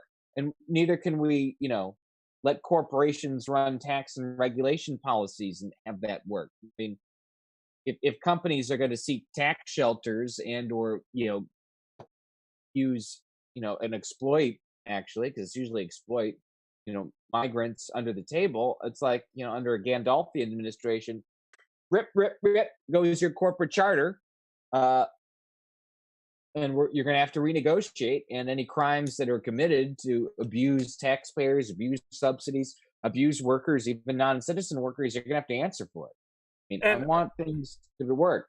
Right, and also things like automation don't just happen in a vacuum. Again, it's a matter of incentives. Do we incentivize employers to employ people, or do we incentivize employers to use automation? I know I went from Australia earning $20 to $25 an hour at age 18. I came back to America, and for more difficult work, I was earning $4 an hour. And what was the primary reason? for similar work and this dramatic difference in pay, the primary reason was immigration. So yeah, there would be some increase in automation, but again, automation responds to incentives. Right now, we have civil rights legislation that makes hiring an absolute minefield. Absolute minefield. And wow, it's crazy. Like, I know people who now will not hire people of certain population groups because they've had so many horrible experiences with lawsuits for racial discrimination or sexual orientation discrimination. We have made hiring just an absolute, horror show with all the civil rights legislation that has prevented people from being able to make choices in their own self-interest. For example, don't allow employers to use IQ tests. Instead, they have to use proxies for IQ, such as graduating from college. And if we allowed employers to use IQ tests, there would be an enormous gain in productivity. And instead, we hamstring employers with all this crazy civil rights legislation, which is rendering toxic relationships in the workplace, relationships in society. I want to go to Helen Andrews here. She's writing an excellent piece in the Claremont Review of Books, so I'm going to put this link in the chat. But meanwhile, I'm going to play something on the Catholic Eastern Church. If they'd been disarmed, it would have been an absolute massacre. Yeah, well, they've done all the statistics. It's the gun-free zones where the shootings all take place. Well, that's it for today's recap. We're stepping away now for 10 seconds. When we come back, Eastern Europe, a bastion of Catholicism and civilization. Don't go away. We'll be right back. Into secular humanism. Poland is known for its struggle to keep its self-identity, and now it's struggling to keep its Catholicism. Here's church militants Martina Moyski with more. Jakub Baryła, the Polish boy who blocked an LGBT march in Poland last August, symbolizes the fight for the faith, not only in his country, but around the world. With crucifix held high, he rallied the troops both in and outside Poland. Courageous prelates have also emerged to lead the battle. Krakow Archbishop Marek Jędraszewski spoke out recently against the onslaught of LGBT ideology invading the country. He said Poland was once afflicted with the red plague of Soviet communism, but now is afflicted by the rainbow plague of LGBT ideology. Archbishop Józef Michalik, former president of the Polish Bishops' Conference, reaffirmed Christ is King of Poland, saying, quote, "If Poland loses its Christian roots, it will wither and disappear." The Archbishop heartened the faithful by adding, "The power of Christ's cross trumps Satan's kingdom of sin." Pope John Paul II remains the perennial figure of courage, fighting and defeating communism and liberating Poland and the European continent in the 1980s.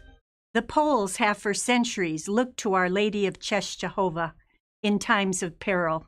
And now, Poland and faithful around the world must follow Baryła's lead, crucifix in hand, wrapped with Our Lady's rosary, as the dark clouds of Marxism and LGBT ideology hover over this still Catholic country. Martina Moyski, church militant, Detroit. Well, the Poles really embrace their identity. They know who they are. They're proud of their identity. Unlike the West, who's engaged in this self-destructive self-loathing that's just tearing them apart, one of the people who called them out as an example to the West that needs to look up to them, is President Trump. He was in Poland in 2017 for a speech, and he had this to say. Let's take a listen. I am here today not just to visit an old ally, but to hold it up as an example for others who seek freedom and who wish to summon the courage and the will to defend our civilization. The story of Poland is the story of a people who have never lost hope.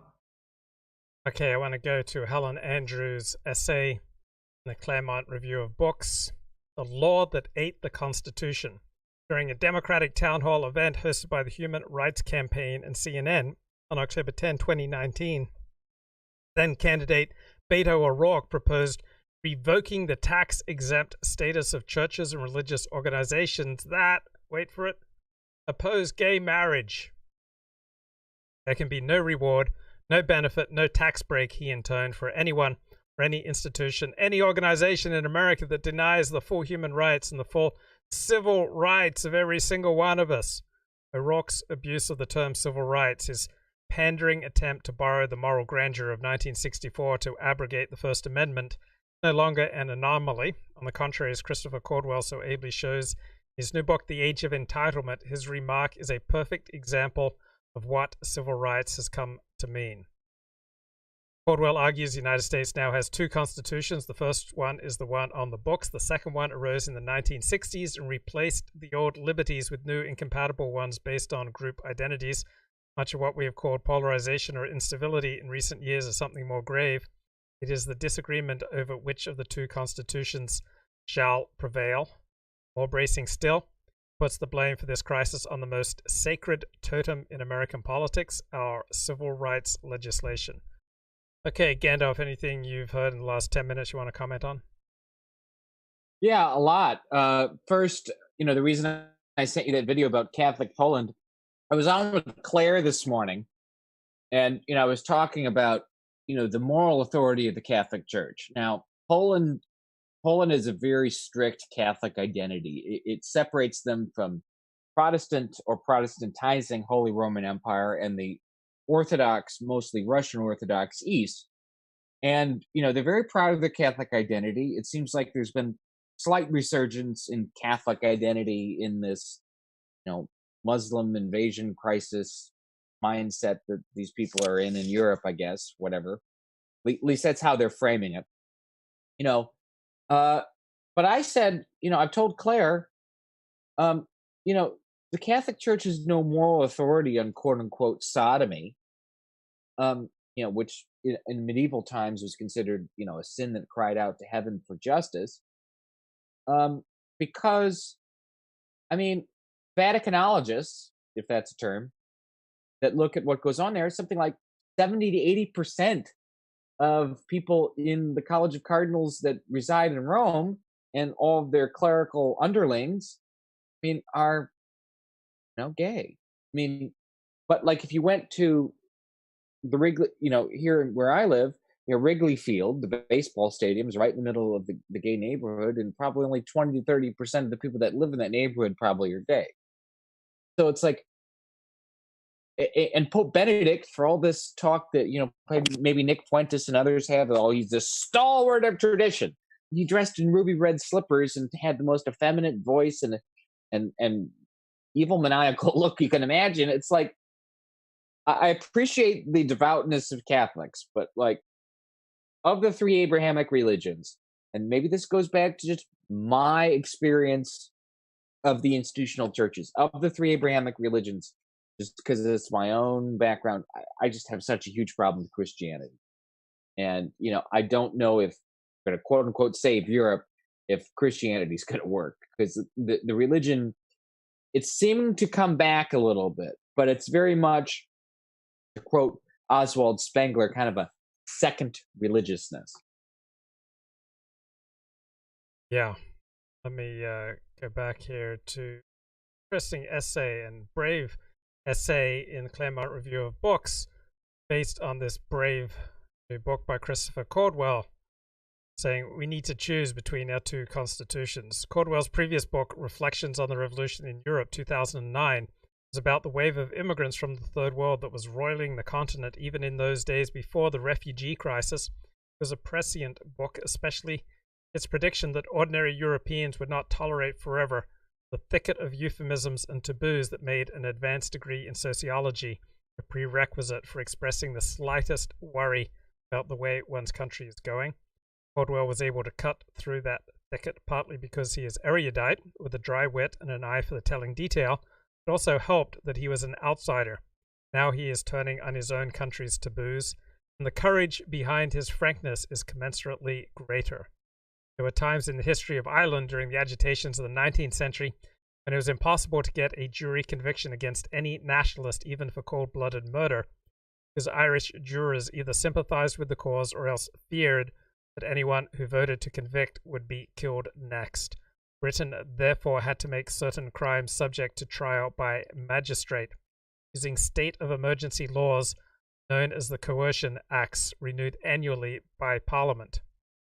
And so if the jury system stops working, it's not ineluctable that we have to just keep using it forever. If different population groups refuse to convict members of their own group, certain circumstances, then there's going to have to be some substitution for the jury system. If our legal system and justice system no longer works for the new America, then there'll have to be a new justice system. Imagine if, instead of passing annual coercion acts, Parliament had permanently abolished the right to trial by jury, not just for political crimes, but for every crime, and not just in Ireland, but in the whole United Kingdom. This is akin to what Congress did when it passed the Civil Rights Act 1964. Any thoughts, Gandalf? Yeah, I appreciate you pointing out this article. I mean, I'm thinking about the nature of like jury trials, and it's interesting that the two right-wing rabbit holes I've probably fallen the most down. I mean, the Nazi thing lasted for like less than an hour. I met people like OV. But the two ones I've had a longer relationship with, well, the first one is Poopertarianism with Kurt Poolittle, and the other is secular Quranism with Clara Caw. And, you know, there's a tendency among certain, I guess, sub-movements on the right that, oh, we just need to redo the laws, and that's going to fix our problem. You know, judicial theocracies, in the sense that we make the judiciary the top branch, and we give them a code of holy books, like, you know, Claire wants to do with the Quran, or we give them Kurt's brain, as in propertarianism, which Kurt claims is related to natural law. In reality, it's just autistic libertarianism to a very stupid extent. You know, this idea that we're just going to redo the legal system and that's going to fix our problems, or we're going to double down on all of the vestiges of like trial by jury by the old Anglo system. I think all of these ideas are just out to lunch. I think we have to rethink how we're going to do law in a much more multicultural society. I think on some level, we're never going to totally get rid of multiculturalism. So like the hardcore ethno-nationalists that think we need to turn large parts of America into like Orania 2.0, I don't think that's going to work. I think you're going to have to allow some more spaces for all the tribes to have a little more self-determination at the local level. I think that's unavoidable as centralized systems become too unwieldy. But, you know, I think all these questions need to be looked at in a much more granular fashion. It's clear that the civil rights revolution, as Caldwell and this author Claremont have described, has run its course. It's as a workable, efficient group of laws that keep peace, order, and prosperity. I think it's run its course. But I don't think we have an answer for what the future might be, at least within the current discourse on the right. And it's a problem among many that leave Gandalf with sleepless night after sleepless. Okay, let me look at Twitter here. Got a bloke called James Tolp for Congress tweeting, in the same week that Google-owned YouTube has announced they are funding the left-wing Young Turks and deplatforming the right-wing Nick Fuentes. Big tech censorship against those on the right is a threat to not only free speech, but our national sovereignty as well. Back to Alan Andrews' review of Christopher Caldwell's new book. Just as assuming that two parallel lines can meet overturns the whole of Euclidean geometry, eliminating freedom of association from the US Constitution changed everything. Yeah, that's what we did. When we added rights for some groups, we took them away from others. Essentially, we took them away from white men. So you add civil rights for some groups, you take away freedom of association for everyone else. Why would Americans be thrilled to give up their rights to freedom of association? Civil Rights Act passed under President Lyndon Johnson was meant to address an emergency situation that most Americans regarded as a national disgrace. For the following decades, those emergency measures would be revealed as a permanent apparatus combining surveillance by volunteers, litigation by lawyers, and enforcement by bureaucrats. Civil rights offered new grounds for overruling and overriding legislatures and voters on any question that could be cast as a matter of discrimination. That was coming to mean all questions. Yeah. Civilization depends upon discrimination. You can only have good things if you can discriminate. You can only preserve good things if you can discriminate. You can only have civilization if you either have very tall, strong walls or you're protected by oceans. If anyone can just come in and help themselves, you can't have nice things. I mean, Los Angeles is so trashed compared to 40 years ago. All the nice hiking trails, just drowning in trash now, because we just let anyone in, including millions of people illegally. And the nice things that we used to have in the public spaces, they are now drowning under trash. You doubt the infinite adaptability of civil rights to any subject under the sun?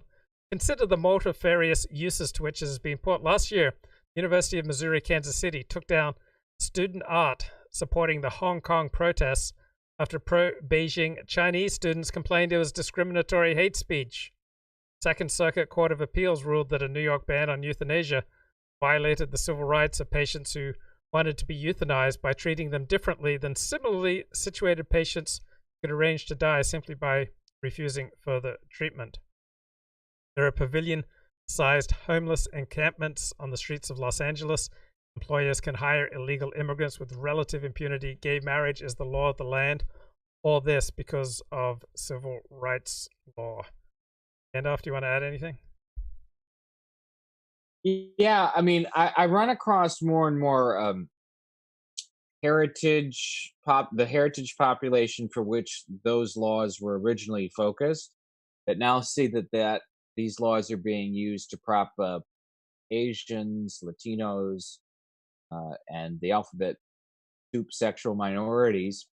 And, that heritage group they're declining too, but in a different way. And they're like, well, maybe these laws weren't really designed to help us so much as hurt the heritage majority group. So there's a dawning realization among some people there about that. But see, the problem is,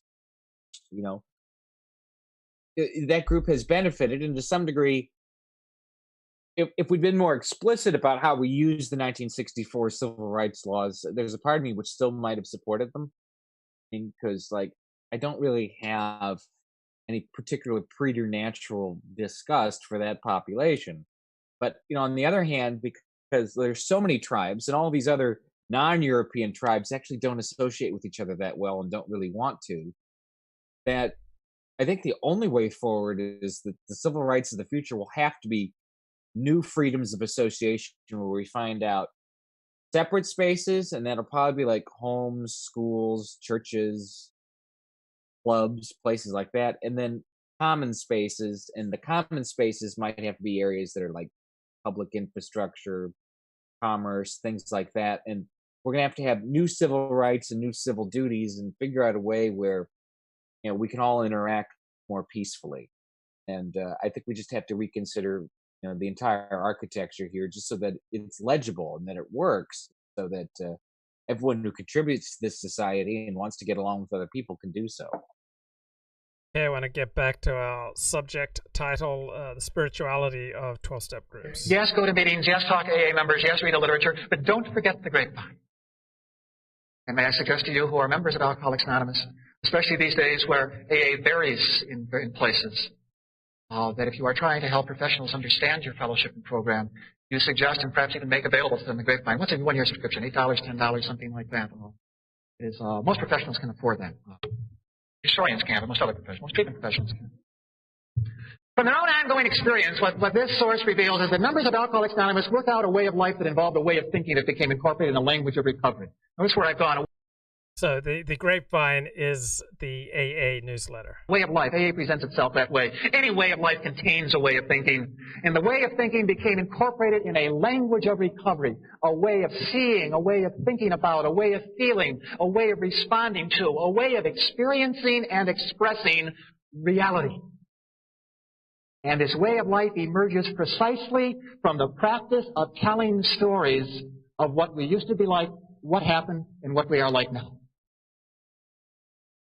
Primacy of experience is language of recovery. Notice AA spirituality is not a group of truths to be believed, dogmas to be affirmed, practices to be engaged in. It is a language of recovery. One learns to speak and think in certain terms. There are three layers here. First, the overall frame. The only two sentences in the big book that are successively italicized. They appear in the appendix. Willingness, honesty, and open-mindedness are the essentials of recovery, but these are indispensable. That overarches everything that I say. Willingness, honesty, and open-mindedness, these are the essentials of AA spirituality.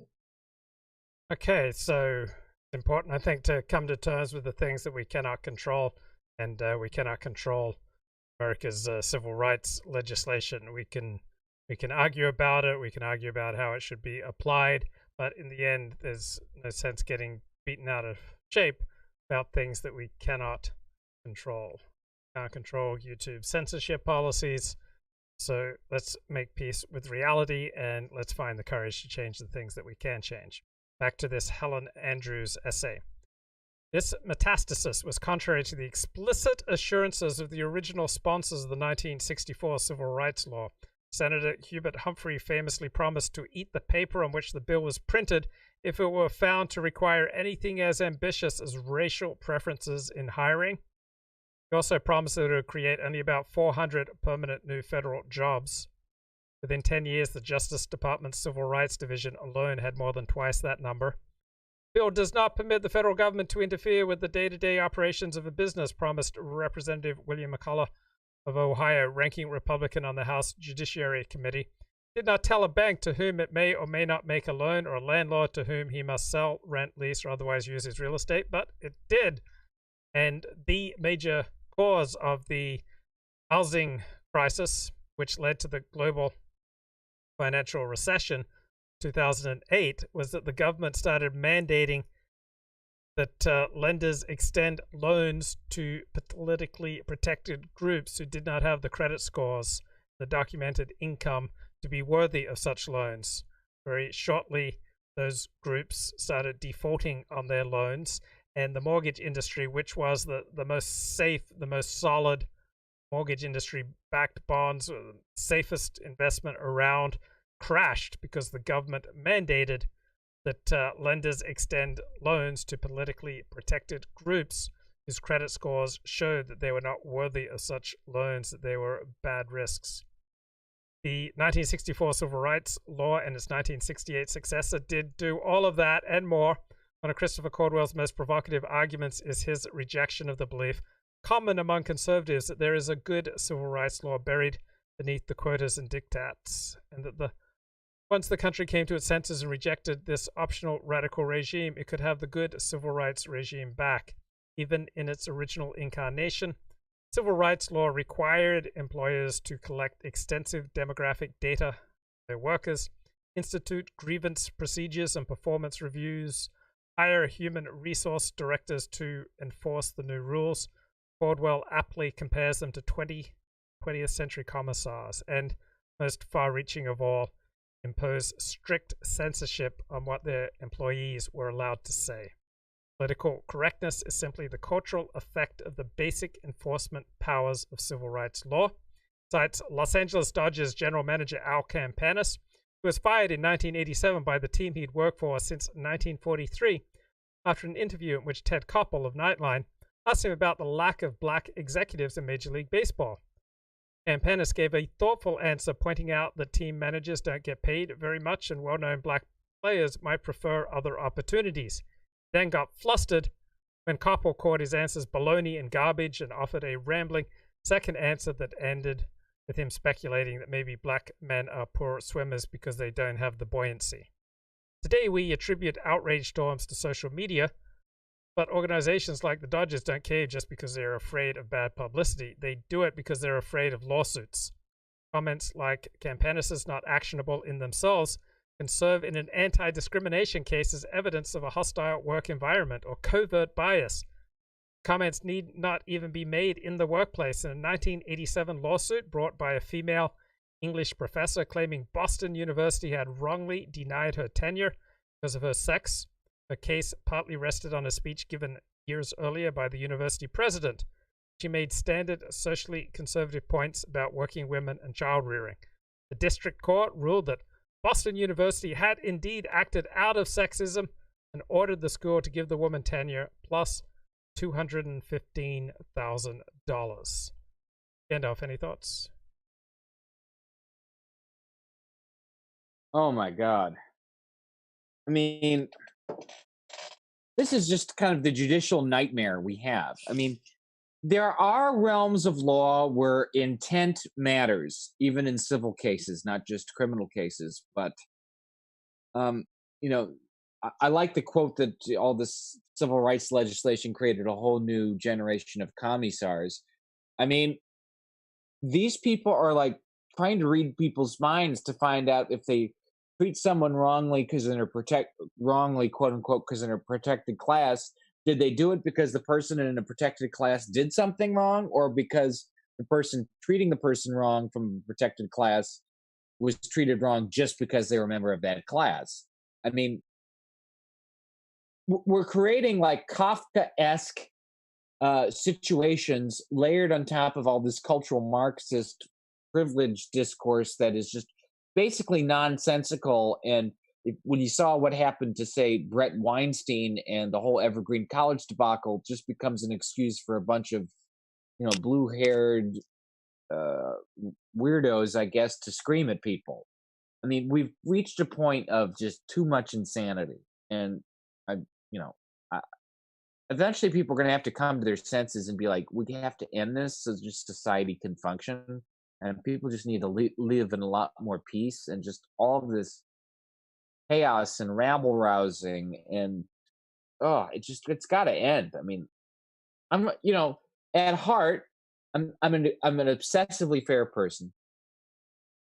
In the past, I've been quite progressive in my politics, and I still have some inklings that way on a few things, but this has just got to end. It's a nightmare, and we just got to like rip out the studs and replace the drywall and rebuild the house without tearing everything down or burning it all down in the process. I hope we can get it done. Okay, back to Helen Andrews here, writing for the Claremont Review of Books. The genius of civil litigation as a method of censorship is that it puts private companies, not government, in charge of enforcement. Fear of litigation privatized the suppression of disagreement or even of speculation. Because there was no statutory smoking gun behind it, this new system of censorship was easily mistaken for a change in the public mood.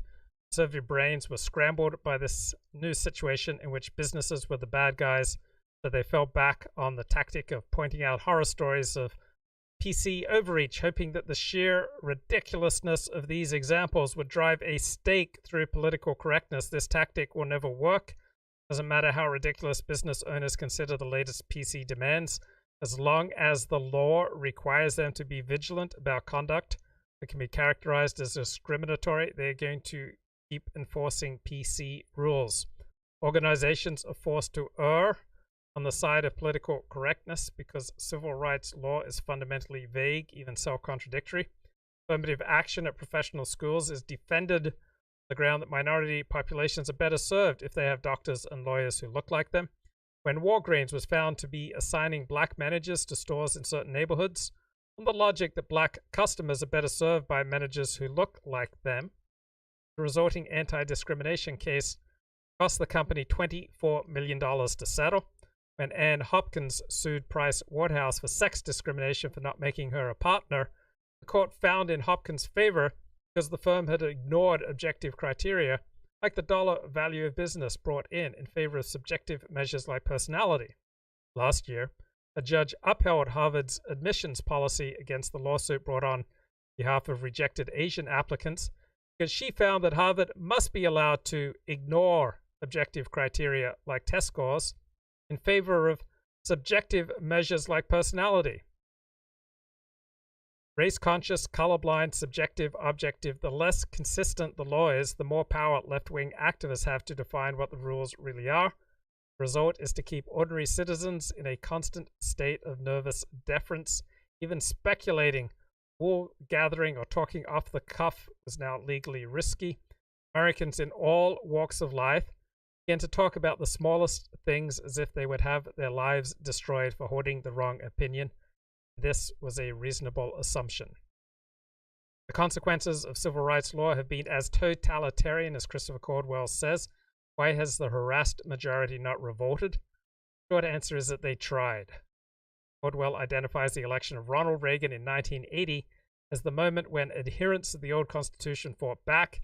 The next 8 years as the period when their hopes were conclusively defeated. Reagan changed the country's political mood for a while, but left its structures untouched. Reagan promised to shrink government, and he did, as a percentage of the federal government GDP. Incidentally, it went down from something like 20.4% to 19.4%. Roll back the Great Society and end affirmative action with the stroke of a pen. Instead, the national debt tripled. Federal civil rights bureaucracy proved as impossible to abolish as the Department of Education. Voters favored lowering immigration and getting control of the border. Reagan promised to do it, but the compromise bill passed in 1986 traded immediate amnesty for enforcement measures that never came. Reagan flung open the gates to immigration while stirringly proclaiming a determination to slam them shut. Almost all of Reaganism was like this. The voters who might have revolted against this betrayal were essentially bought off. Public and private debt rose dramatically in the 1980s. Much of that borrowed money ended up in the pockets of white baby boomers in the form of tax cuts and consumer credit. Gandalf, any thoughts? Oh, that's a very fair critique of Reagan not doing it all well on the social conservative metrics. I mean, Reagan was a Hollywood liberal. I mean, he grew up in a fairly left-wing but very pious household. And I think he was born in Tampico, Illinois, just outside of Dixon. But I've always despised Ronald Reagan, and I'm starting to despise Donald Trump in the same way because there's all talk and no action. I mean, Trump just totally dropped. He dropped birthright citizenship. He dropped enforcement of E-Verify. I mean, these politicians are absolutely goddamn useless. I mean, I can have moderate policies on lots of things, but whenever there's moderation on social conservative policies, it always either tends to support large globalist corporations or the farthest left identity politics type people. It never actually is for the greater good of the vast majority of people stuck in the working and middle classes who have to deal with whatever woke progressive politics or whatever pro-corporate global capitalism politics are put in there. I mean, I've about had it with all this stuff. Why can't we just have a society that works and leaves ordinary people unmolested and gives their lives a little bit more of a placid character? I mean, there's a part of me which is very much Midwestern as I get older that comes out that wants my peace. All this craziness, it's way too much busy work. It's way too much mischanneled aggression, and it just has to stop. I mean, Gandalf 2020, abolish and/or totally reform Department of Education, abolish all these crazy laws and/or streamline them terribly, and we'll have a team of people working on it because this is just it's too much and it's too insane. Okay, back to this Helen Andrews essay in the Claremont Review of Books. For one deluded generation, suburban whites were able to recreate a Potemkin version of the old order. Their easy and indulgent lifestyle, the age of entitlement, the book's title, was all funded by debt, but it was convincing enough to draw vast numbers of people to construct it, like the pyramids or the medieval cathedrals or the railroads. That boomer lifestyle was also made possible by immigration, which Caldwell argues is another kind of debt.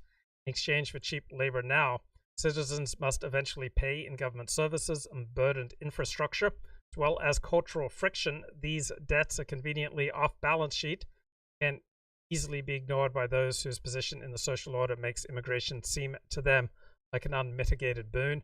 Demographics complicated the debate by making immigration what the spread of slavery in the Western territories had been before the Civil War, an issue that could be used by one side or the other to connive at a position of permanent political dominance. It was therefore inevitable that immigration would play a starring role in the 2016 election, when partisans of the old Constitution staged their last-ditch effort to elect a president who might succeed where Reagan failed. Christopher Caldwell ends his book not by offering any solution, but by summarizing the impasse that had developed by 2016. Democrats loyal to the post-1964 Constitution could not acknowledge or even see that they owed their ascendancy to a rollback of the most basic constitutional freedoms Americans cherished most, freedom of association. Republicans loyal to the pre-1964 Constitution could not acknowledge or even see that the only way back to the free country of their ideals was through the repeal of civil rights laws. So let's go to Fox News Athletes here. on the eve of Nike's quarterly financial report. Nike called in the feds, who secretly recorded Avenatti making his demand. A few $1 million doesn't move the needle for me. If that's what is being contemplated, then let's just say it was good to meet you, and we're done. And I'll proceed with my press conference tomorrow, and I'll go take $10 billion off your client's market cap. But I'm not around. Avenatti's lawyer tried to portray him as an aggressive attorney who is representing a client upset with Nike's cancellation of sponsorship of a youth basketball program. Following the verdict, his attorney described Avenatti's reaction. We're very disappointed, as you can imagine. Thankfully, we have appellate rights that we're going to exercise, so you should expect an appeal. Avenatti's legal problems are not over. He faces 2 more criminal federal trials and a slew of allegations, including embezzlement and tax fraud. Ed? David Lee Miller, thank you. That is the story for Friday, February 14th, 2020. Happy Valentine's Day. But as always, the story continues. I'll see you again Monday morning on America's Newsroom with my co-host Sandra Smith, 9 a.m. Eastern, and my friend Martha McCallum will be back right here Monday night. Until then, have a great weekend.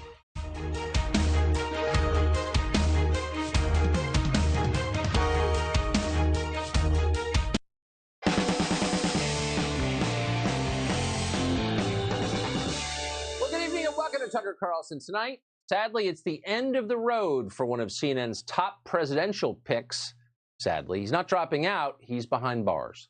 Creepy porn lawyer convicted today on a long list of felonies. Developing, we will have details for you just ahead. We'll also tell you about Mayor Michael Bloomberg's emergence as an actual Democratic contender and what that says about the Democratic Party and about America, worth paying attention to. But first tonight, as we've chronicled pretty extensively on this show, our leaders in Washington suddenly seem deeply sympathetic to people ensnared in our criminal justice system. An awful lot of criminals are getting out of prison early these days or not going at all.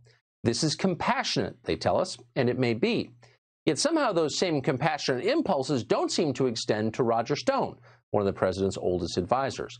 Stone was convicted of lying during Robert Mueller's Russia investigation. In the end, Mueller couldn't find collusion, but Stone got up to 9 years in prison. Good, says official Washington. He's annoying, and worse, he's close to Trump. Let him die there. He's trying to protect Roger Stone for lying under oath, for witness tampering, for trying to cover up for Trump's connections with Russia. I mean, this is really banana republic stuff. This isn't jaywalking.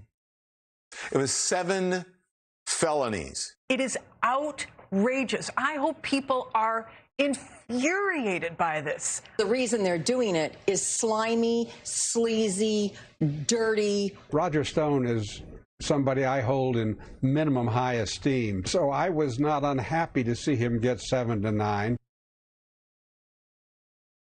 Now, that last person you may recognize if you're of a certain age, that was John Dean. Dean led the Watergate cover-up for months. He made hush payments to the burglars. He destroyed evidence to keep investigators from finding it.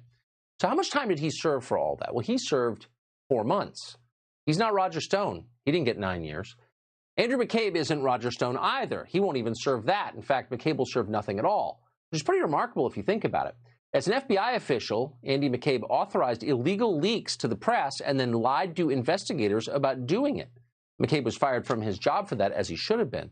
But today, prosecutors announced that they will not bring any criminal charges against him for committing what were obviously crimes. Over at CNN, they celebrated the news. Look, many observers looked at this investigation and they believed it to not have merit. To your point that it doesn't have merit, obviously you are not a completely objective party in that, right? But so I just want to put that out there, that there are a lot of observers, independent observers, who looked at this and said this doesn't make sense.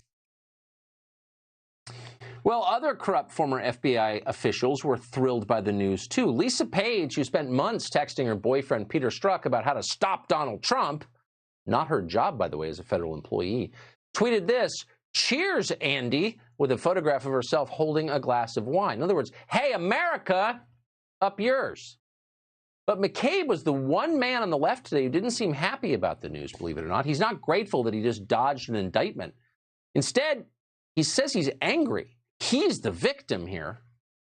As glad as I am that the Justice Department and the D.C. U.S. Attorney's Office finally decided to do the right thing today, it is an absolute disgrace that they took 2 years and put my family through this experience for 2 years before they finally drew the obvious conclusion.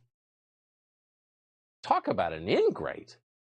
If he was Roger Stone, McCabe would be in jail right now. Instead, he's a celebrity fawned over by the hair hats on cable news. No doubt his salary has increased.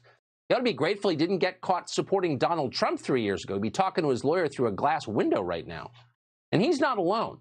There are an awful lot of people out there who aren't Roger Stone who are walking free tonight. Take Jose George. George is accused of trafficking in fentanyl. That's the synthetic opioid that's killed tens of thousands of Americans and does so every year.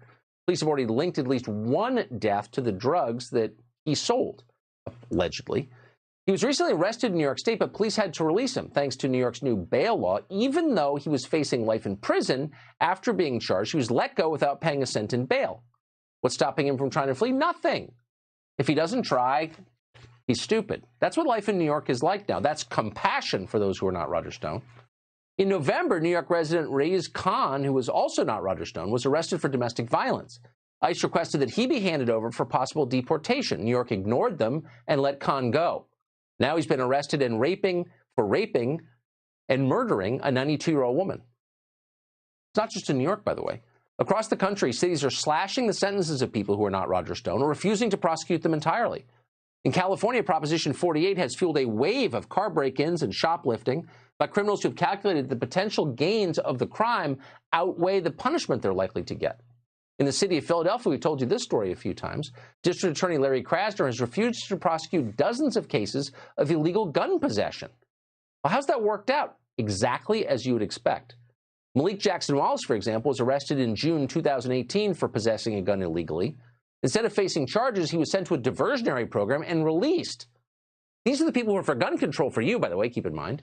In March, you won't be surprised to hear this, he was arrested for yet another gun crime, and he was released yet again.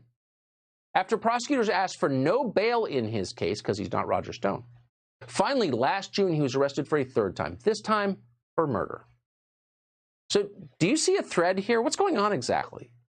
Criminal justice reform is a lot like gun control. It's not about changing the rules for everyone. It's about selectively enforcing them along political lines. So, for example, the left will lecture you for hours about gun crime and how afraid they are of guns and they hate guns and guns are bad. But they don't really feel that way.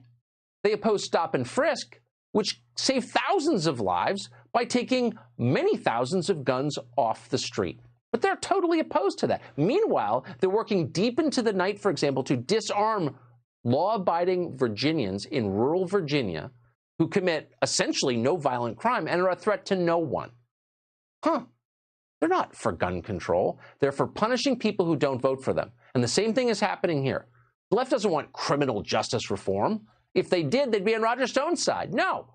What they really want is to send their political enemies to jail. And that's what they're trying to do. Former Trump campaign advisor Michael Caputo has watched this whole thing from the beginning, and he joins us. Okay, Gandalf, coming towards the end of the stream, final thoughts for this evening.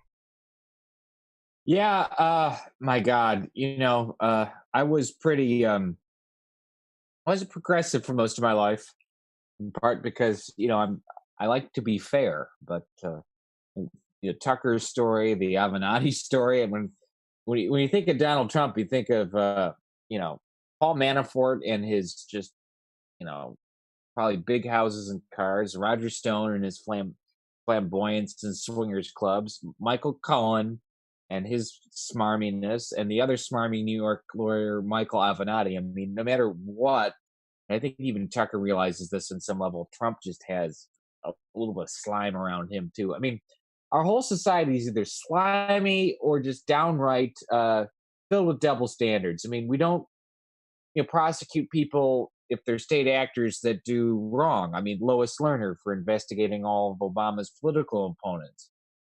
Hef Gleason mentioned that story. It was a big deal. I mean, we live in a society in which we have anarcho-tyranny, as Murray Rothbard and Sam Francis talked about a lot in the 90s.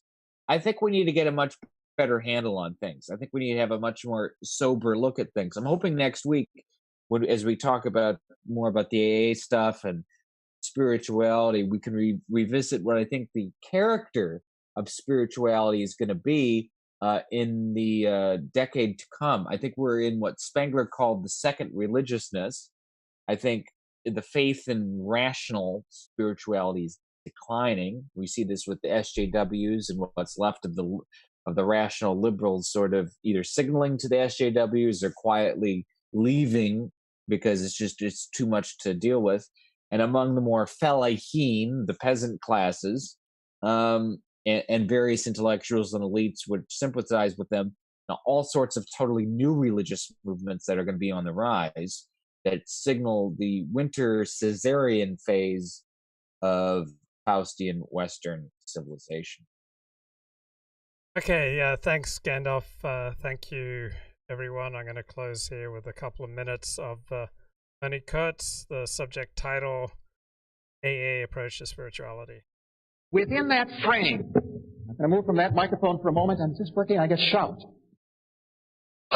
There is an overarching canopy of discoveries. I'm not going to use the board very much, just for a picture. There are 4 discoveries that the earliest members made that the more I look at this material, I'm convinced every new member of the fellowship must make. And my excitement is how the earliest members made it, because they were the first in a long time. And these 4 initial discoveries, the spiritual is essential, but it is different than you think that it is. There's a difference between magic and miracle. The spiritual is essentially open-ended, and the spiritual is pervasive. I'll talk about each of those. Then under those 4 discoveries, within the language of recovery, emerge 4 themes, 4 ways of understanding reality that are the essence of this AA spirituality. I put it in the shape of a diamond because it's sort of a flow chart. Release, the experience of release, gratitude, humility, tolerance. That's the outline. That's where we're going to go in the next roughly 35 minutes. It should be 40, but I'll try to give you 5 back. The earliest members of Alcoholics Anonymous made, first of all, these 4 discoveries. The first one, the vital importance of the spiritual to their program. They saw understanding the spiritual to be as important as understanding alcoholism as a disease or a malady. This is the main way that Alcoholics Anonymous was different from concurrent thinkers such as Richard Peabody, his book, The Common Sense of Drinking, where you can find virtually all of the understandings of AA except for the centrality of the spiritual. The earliest AAs discovered that in order to recover, the new member of Alcoholics Anonymous had to shatter 2 stereotypes, 2 images that he or she had inside the head. And the first one was, what is an alcoholic? And as long as the person thought that an alcoholic is a skid row bum, a moral degenerate, some sort of a weak-willed, evil type of person, as long as that's what the word alcoholic meant, that person could not get well. The shattering of the stereotype, what is an alcoholic? The second stereotype that had to be shattered, as important, was the old notion of what is the spiritual. This essential nature of the spiritual. The closest thing you're going to find to a definition of alcoholism in the big book, the book entitled Alcoholics Anonymous, is it is an illness which only a spiritual experience will conquer. Central to the AA dynamic has always been the shattering of both of those false stereotypes. This was done differently in New York and Akron and in the AA that derives from each of them. I don't know enough where AA in this area came from. Maybe many of you are not, of course, immediately from Ashland. It's always interesting. Okay, that's it for tonight, folks. Talk to you later. Bye-bye.